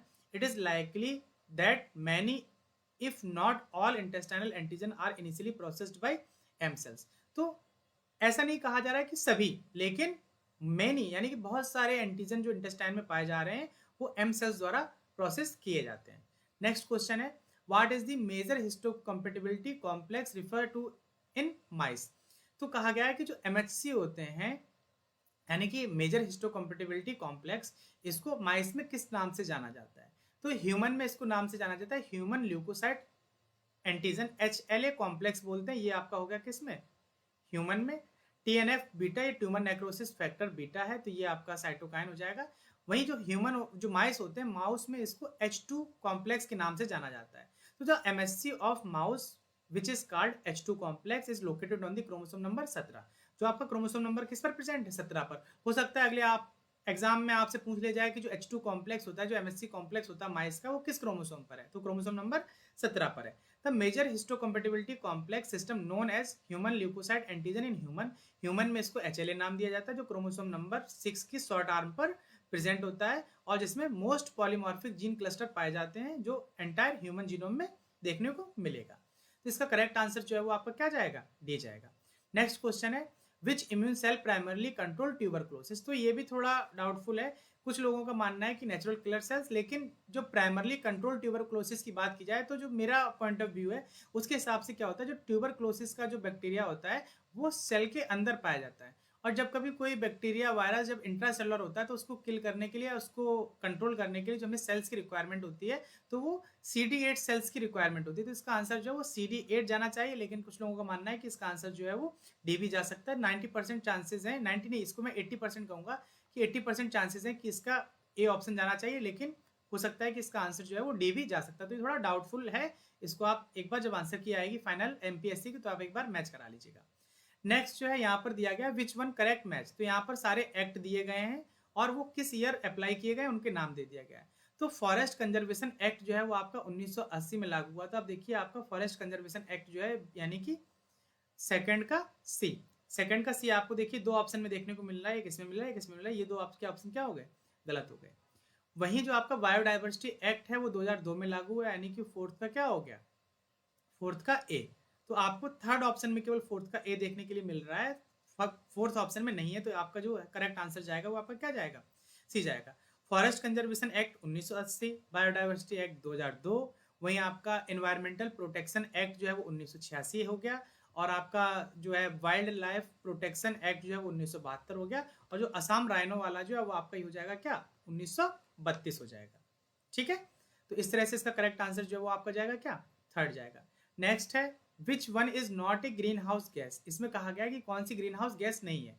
तो ग्रीन हाउस गैसेस में आप याद रखिए N2O nitrogen dioxide, CFC methane और कार्बन डाइऑक्साइड। इसमें सबसे ज़्यादा कार्बन डाइऑक्साइड का परसेंट होता है 60%, उसके बाद में आपका मेथेन होता है 20% और CFC जो होता है 14% और N2O का 6% होता है। तो आप देखिए आपको यहाँ पे मेथेन भी देखने को मिल रहा है, नाइट्रोजन डाइऑक्साइड भी मिल रहा है, कार्बन डाइऑक्साइड भी मिल रहा है, लेकिन कौन नहीं मिल रहा है, ओजोन नहीं मिल रहा है। तो इसका पूछा गया था not a green house gas, तो आपका करेक्ट आंसर जो है वो क्या जाएगा, सेकंड जाएगा, ओजोन ग्रीन हाउस गैस नहीं है।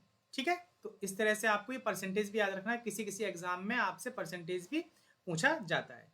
नेक्स्ट क्वेश्चन है which cell is first to recruited to the site of infection. जब कभी किसी जगह इन्फेक्शन होगा सबसे पहले कौन सी सेल आती है, तो सबसे पहले आपकी जो सेल्स किसी रिक्रूटेड साइट पर आएंगी वो आपकी न्यूट्रोफिल्स आती हैं। और जब न्यूट्रोफिल साइट जो है वो किसी ब्लड वेसल्स को क्रॉस करके मूव करती है तो इस कंडीशन को हम लोग डायपिडेसिस नाम देते हैं। तो यहाँ पे देखिए ये ब्लड सर्कुलेशन है, कहाँ गया, सॉरी एक मिनट। तो यहाँ पर देखिए आप आपका ये इस जगह पर आपका ये ब्लड सर्कुलेशन है। ब्लड सर्कुलेशन में डायरेक्शन ऑफ ब्लड फ्लो आपका इस तरफ दिया गया, यहाँ से ब्लड जो है वो मूव करके इस तरफ बढ़ रहा है आगे की तरफ। लेकिन जब यहाँ पर उन्होंने देखा कि कुछ पैथोजेंस या पाए जा रहे हैं, जो यहाँ पे देखिए फ्लैजिलेट दिख रहे हैं आपको, तो उसको जब किल करना होता है तो ये सेल्स क्या करेंगे, स्लोली जो है वो ब्लड वेसल से अटैच करती हैं और एडेशन मॉलिक्यूल के थ्रू ये क्या करेंगे, ट्रांस माइग्रेशन करके ब्लड वेसल से मूव करके टिश्यू स्पेसिस में आ जाती हैं और जो यहाँ पे जो भी पैथोजेंस या जो भी पार्टिकल्स प्रेजेंट होते हैं उनको किलिंग करने का काम करती हैं। तो सबसे पहले कौन रिक्रूट होता है, तो सबसे पहले आपकी न्यूट्रोफिल सेल्स जो होती हैं वो इन्फेक्शन साइट पे रिक्रूट होती है। तो इसका करेक्ट आंसर जो है वो आपका फोर्थ जाएगा। नेक्स्ट क्वेश्चन आपका है, इसमें पूछा गया bird and mammals attain greater body size in colder region that than warmer areas refer to. तो इस कंडीशन को हम लोग नाम देते हैं वर्गमैन रूल। वर्गमैन रूल के हिसाब से क्या होता है, an eco geographical principle that states that within broadly distribution taxonomic clade, वो पॉपुलेशन जिनका बॉडी साइज लार्ज होता है वो ठंडे रीजन पे पाई जाएंगी, जैसे आपने पोलर बियर वगैरह देखे होंगे जो ठंडे रीजन पे पाए जाते हैं, और जिनका बॉडी साइज स्मॉल होता है वो थोड़ा गर्म रीजन पे पाए जाते हैं। तो ये आपका बर्गमैन रूल है। ठीक है, ये सारे रूल्स हमने अलग से डिस्कस किए हुए हैं, आप एक बार प्ले लिस्ट में जाकर के देख सकते हैं, जो जल्दी आपको पब्लिक कर दिया जाएगा। ठीक है, तो इसका आपका करेक्ट आंसर जो है वो आपका बी जाएगा। नेक्स्ट क्वेश्चन में क्या है कि हमारा एक तरफ टाइगर रिजर्व दिया गया और दूसरी तरफ उसको मैच कराने के लिए बोला गया है। तो सबसे पहले आप यूपी से हैं तो अगर आपको याद होना चाहिए कि यूपी में जो है वो आपका दुधवा नेशनल पार्क है। तो थर्ड का हो जाएगा आपका क्या, दुधवा का हो जाएगा आपका डी। तो 3 का डी हो जाएगा आपका। तो 3 का डी देखिए केवल एक ऑप्शन में देखने को मिल रहा है, वो भी बी ऑप्शन में देखने को मिल रहा है, बाकी किसी ऑप्शन में 3 का डी नहीं। तो आपका करेक्ट आंसर जो है वो क्या जाएगा, बी चला जाएगा। इसमें जो आपका मानस है ए का आपका जा रहा है ई, मानस असम में है। वहीं जो आपका दूसरे का सी जा रहा है यानी कि बांदीपुर जो है वो कर्नाटक में है। ठीक है, तीसरे का डी दुधवा जो है वो आपका उत्तर प्रदेश में है, और राजा जी जो है आपका फोर्थ का ए उत्तराखंड में है, और सरिस्का जो है वो आपका राजस्थान में। ठीक है, सरिस्का वर्ल्ड सेंचुरी भी है और टाइगर रिजर्व भी है। तो इसका करेक्ट आंसर जो है वो आपका बी चला जाएगा। ठीक है, तो नेक्स्ट क्वेश्चन आपका है a complete destruction of the spinal cord in man at the level of thoracic region, यानी कि थोरेसिक रीजन पर क्या हुआ है, स्पाइनल कॉर्ड का कंप्लीट डिस्ट्रक्शन हो गया है। जब कभी ऐसी कंडीशन आती है तो उसमें क्या होता है, जो वॉलेंट्री सेंसेशन होता है दोनों लेग्स का वो खत्म हो जाएगा। तो इसका आपका करेक्ट आंसर जाएगा complete loss of voluntary and sensation of both legs. तो फोर्थ ऑप्शन जो है वो आपका इसका करेक्ट रहेगा। इसमें पूछा गया what is the primary function of the bacterial capsule in pathogenesis. Pathogenesis में जो बैक्टीरियल कैप्सूल होता है उसका प्राइमरी रोल क्या होता है। तो सबसे पहले आप कैप्सूल देख लीजिए, कैप्सूल किस तरह का होता है। तो ये बैक्टीरिया का एक स्ट्रक्चर दिया हुआ है, यहाँ पर जो ये सीरिया लाइक स्ट्रक्चर प्रेजेंट है इसको पिलस कहते हैं। ये पिलिन प्रोटीन के बने होते हैं। ये इसका बैक्टीरिया का साइटोप्लाज्म हो गया। ये जो आपको छोटे छोटे डॉट्स दिख रहे हैं ये आपके राइबोसोम्स हो गए। ये आपका न्यूक्लिक एसिड्स हो गया, डीएनए होता है जो कि ये इसकी प्लाज्मा मेम्ब्रेन है। ये सेल वॉल है, और सेल वॉल के बाहर एक हार्ड कवरिंग प्रेजेंट होती है जो आपको यहाँ पे इस तरह से दिख रही है। इसको हम लोग नाम देते हैं कैप्सूल। ये कैप्सूल जो होता है, जो हमारे जब ये बैक्टीरिया किसी ह्यूमन की या किसी अपने होस्ट की बॉडी में एंटर करेगा तो उसके इम्यून सिस्टम से इस बैक्टीरिया को प्रोटेक्ट करता है, यानी कि उसका इम्यून सिस्टम इस बैक्टीरिया को ना मार पाए उसके लिए इसके चारों ओर एक कैप्सूल प्रेजेंट होता है। तो कैप्सूल का रोल जो है वो इम्यून इन्वेजन, यानी कि वो उसके इम्यून सिस्टम को भेद करके किसी होस्ट को इन्फेक्ट कर सके, उसमें पार्टिसिपेट करता है। तो इसका आंसर जो है वो आपका सेकंड जाएगा। नेक्स्ट क्वेश्चन है the concept of biosphere reserve was evolved by. तो जो बायोस्फीयर रिजर्व का कॉन्सेप्ट है वो 1971 में यूनेस्को द्वारा मैब एक प्रोग्राम चला था, मैन एंड बायोस्फीयर रिजर्व, उसके द्वारा बनाया गया था। इसका विजन था कि promote A sustainable connection between people and nature, nature और पीपल के बीच में, लोगों के बीच में सस्टेनेबल कनेक्शन को प्रमोट किया जा सके। तो ये इसका करेक्ट आंसर जो जाएगा वो आपका जाएगा यूनेस्को। नेक्स्ट क्वेश्चन है the sub unit of G protein, ये आपका सेल सिग्नलिंग से क्वेश्चन आया हुआ है, ठीक है। उसमें भी स्पेसिफिक हम बात करें तो जीपीसीआर की जो सिग्नलिंग होती है, जी प्रोटीन कपल्ड रिसेप्टर, तो ये वहाँ से ये क्वेश्चन पूछा गया है। इसमें कहा गया है the sub unit of G protein, तो जी प्रोटीन जो होती है वो आपकी ट्राइमेरिक प्रोटीन होती है। इसकी 3 सब यूनिट होती हैं, एक होती है आपकी अल्फा, ठीक है, बीटा और गामा। तो एक्ट एज जीटीपीएस, इसमें कहा गया था subunit of G protein that act as GTPases, switch protein and altered between an active state with bound GTP and an inactive state with bound GDP. तो देखिए जब G protein जो होती है इसकी alpha beta gamma subunit होती है, जो अल्फा सब यूनिट होती है इसके पास कैपेसिटी होती है कि जीटीपी या जीडीपी से बाइंड कर सकता है, इसके पास सेल्फ हाइड्रोलाइजेबल कैपेसिटी होती है, जिसके द्वारा जीटीपी से ये एक फॉस्फेट निकाल देगा और ये कन्वर्ट हो जाएगा किस में, जीडीपी में। तो इसमें यही पूछा गया है कि किस कौन सी सब यूनिट होती है जिसके पास में ये कैपेसिटी होती है कि वो जीटीपी या जीडीपी के साथ में बाउंड कर सके। तो जी अल्फा सब यूनिट जो होती है उसके पास में कैपेसिटी होती है कि वो जीटीपी या फिर जीडीपी के साथ में बाउंड कर सकता है। देखिए अल्फा गामा और बीटा यहाँ रह गया, ये अल्फा जो है वो जीडी के साथ बाइंड है, जीडीपी के साथ बाइंड है, और वहीं दूसरी कंडीशन में ये अल्फा जो है वो जीटीपी के साथ बाइंड है। तो अल्फा सब यूनिट के पास में कैपेसिटी, तो करेक्ट आंसर जो है वो आपका जाएगा क्या, सी। नेक्स्ट क्वेश्चन है India has been divided into how many geographic zones. तो इंडिया को जो है वो टोटल 10 बायोजियोग्राफिक जोन में डिवाइड किया गया है। तो बायोजियोग्राफिक जोन की जगह बात की जाए तो यहाँ पे अलग अलग कलर से अलग अलग जोन को रिप्रेजेंट किया गया है। तो टोटल यहाँ पे देखिए 10 हैं, 1 2 3 4 5 6 7 8 9 और 10। तो सबसे पहला है आपका coast, Deccan peninsula, desert, Gangetic plain, Himalaya island, north east, semi arid, trans Himalaya, western Ghat. तो इस तरह से बायोजियोग्राफिक जोन्स जो है वो टोटल 10 है। तो इसका करेक्ट आंसर जो है वो आपका जाएगा क्या, सी। नेक्स्ट क्वेश्चन में पूछा गया है विच 2 second messenger R found in many signalling transduction pathway. तो इसका जो है देखिए साइक्लिक जीएमपी रेयरली कहीं पर ट्रांसडक्शन की तरह यूज होता है, ठीक है। साइक्लिक जीएमपी यहाँ भी ऑप्शन में दिया है। तो IP3 और डेक जो है वो होता है, लेकिन अगर आपसे पूछा जाए कि रेगुलरली यानी कि मेनी सिग्नलिंग पाथवेज में आपका अगर कोई पाया जा रहा है तो साइक्लिक एएमपी और दूसरा आपका जो कैल्शियम है, ये आपका करेक्ट आंसर होना चाहिए। तो इसका आपका सेकंड ऑप्शन जो है वो करेक्ट जाएगा। Shallow water of the lake along the shore where sunlight is plentiful refers to. तो कह रहा है कि लेक का वो एरिया जहाँ पर सैलो वाटर है और क्या है कि जहाँ पर लाइट की मात्रा जो है वो सफिशियंट है, तो उस तरह के जोन को हम लोग क्या नाम देते हैं। तो देखिए यहाँ पर कि जो सबसे ऊपर वाला जो एरिया होगा वहीं पर सबसे सनलाइट ज़्यादा आ पाएगी, उसके एक जस्ट नीचे का एरिया है, और सबसे लास्ट में तो सबसे बॉटम की तरफ जो होता है उसे हम लोग बेंथिक नाम देते हैं, उसके जस्ट ऊपर वाला उसको प्रोफंडल नाम देते हैं, और जो सबसे ऊपर का एरिया होता है जहाँ पर सनलाइट जो है वो प्रॉपर मात्रा में आती रहती है उसे हम लोग लिम्नेटिक जोन नाम दिया जाता है। तो इसका करेक्ट आंसर जो है वो आपका जाएगा क्या, ए। नेक्स्ट क्वेश्चन है हमारा who gave the concept of mega diversity centre. कहा जा रहा है कि मेगा डाइवर्सिटी सेंटर जो कॉन्सेप्ट है वो किसके द्वारा दिया गया था। तो यहाँ पर देखिए आप देख पा रहे हैं एक साइंटिस्ट का नाम दिया हुआ है जिनका नाम है रसेल मेटर। इन्होंने क्या किया था 1988, यहाँ पे देखिए थोड़ा डेट का डिस्क्रिमिनेशन आपको मिल रहा है, जो क्वेश्चन में आया है वहाँ पर उन्होंने 1990 मेंशन किया गया है, लेकिन जो आप लिटरेचर वगैरह देखेंगे तो वहाँ पे 1988 है। तो आप क्वेश्चन के अकॉर्डिंग आपका साइंटिस्ट का नाम जो है मेटर तो ठीक है, लेकिन यहाँ पे डेट में थोड़ा सा कॉन्फ्लिक्ट है। तो आप मीटर आपका जो है वो इस क्वेश्चन का करेक्ट आंसर जाएगा। यहाँ पर आप देख पा रहे हैं तो ये है आपके रोसेल मीटर। इन्होंने क्या किया था, is now used to raise awareness to the protection of natural biodiversity. तो ये कॉन्सेप्ट जो है वो इनके द्वारा ही दिया गया था, ठीक है। नेक्स्ट क्वेश्चन है हमारा, इसमें कहा गया है starch is a mixture of 2 polysaccharide. Starch जो होता है वो 2 पॉलीसेकेराइड का मिक्सचर होता है। अब वो 2 पॉलीसेकेराइड कौन कौन से हैं, तो देखिए हमने यहाँ पर एक स्टार्च का डायग्राम बनाया हुआ है। तो स्टार्च जैसे कि आपको पता है कि हमारा प्लांट का स्टोरेज शुगर होता है, ठीक है। जो स्टोरेज शुगर है वो हमारा प्लांट्स में स्टार्च होता है। स्टार्च जो है वो 2 स्ट्रक्चरल फॉर्म में पाया जा रहा है, एक होता है एमाइलोज होता है और एक होता है एमाइलोपेक्टिन होता है। एमाइलोज जो होता है वो हमारा लीनियर स्ट्रक्चर होता है, और एमाइलोपेक्टिन होता है वो हमारा कैसा होता है, ब्रांच स्ट्रक्चर होता है।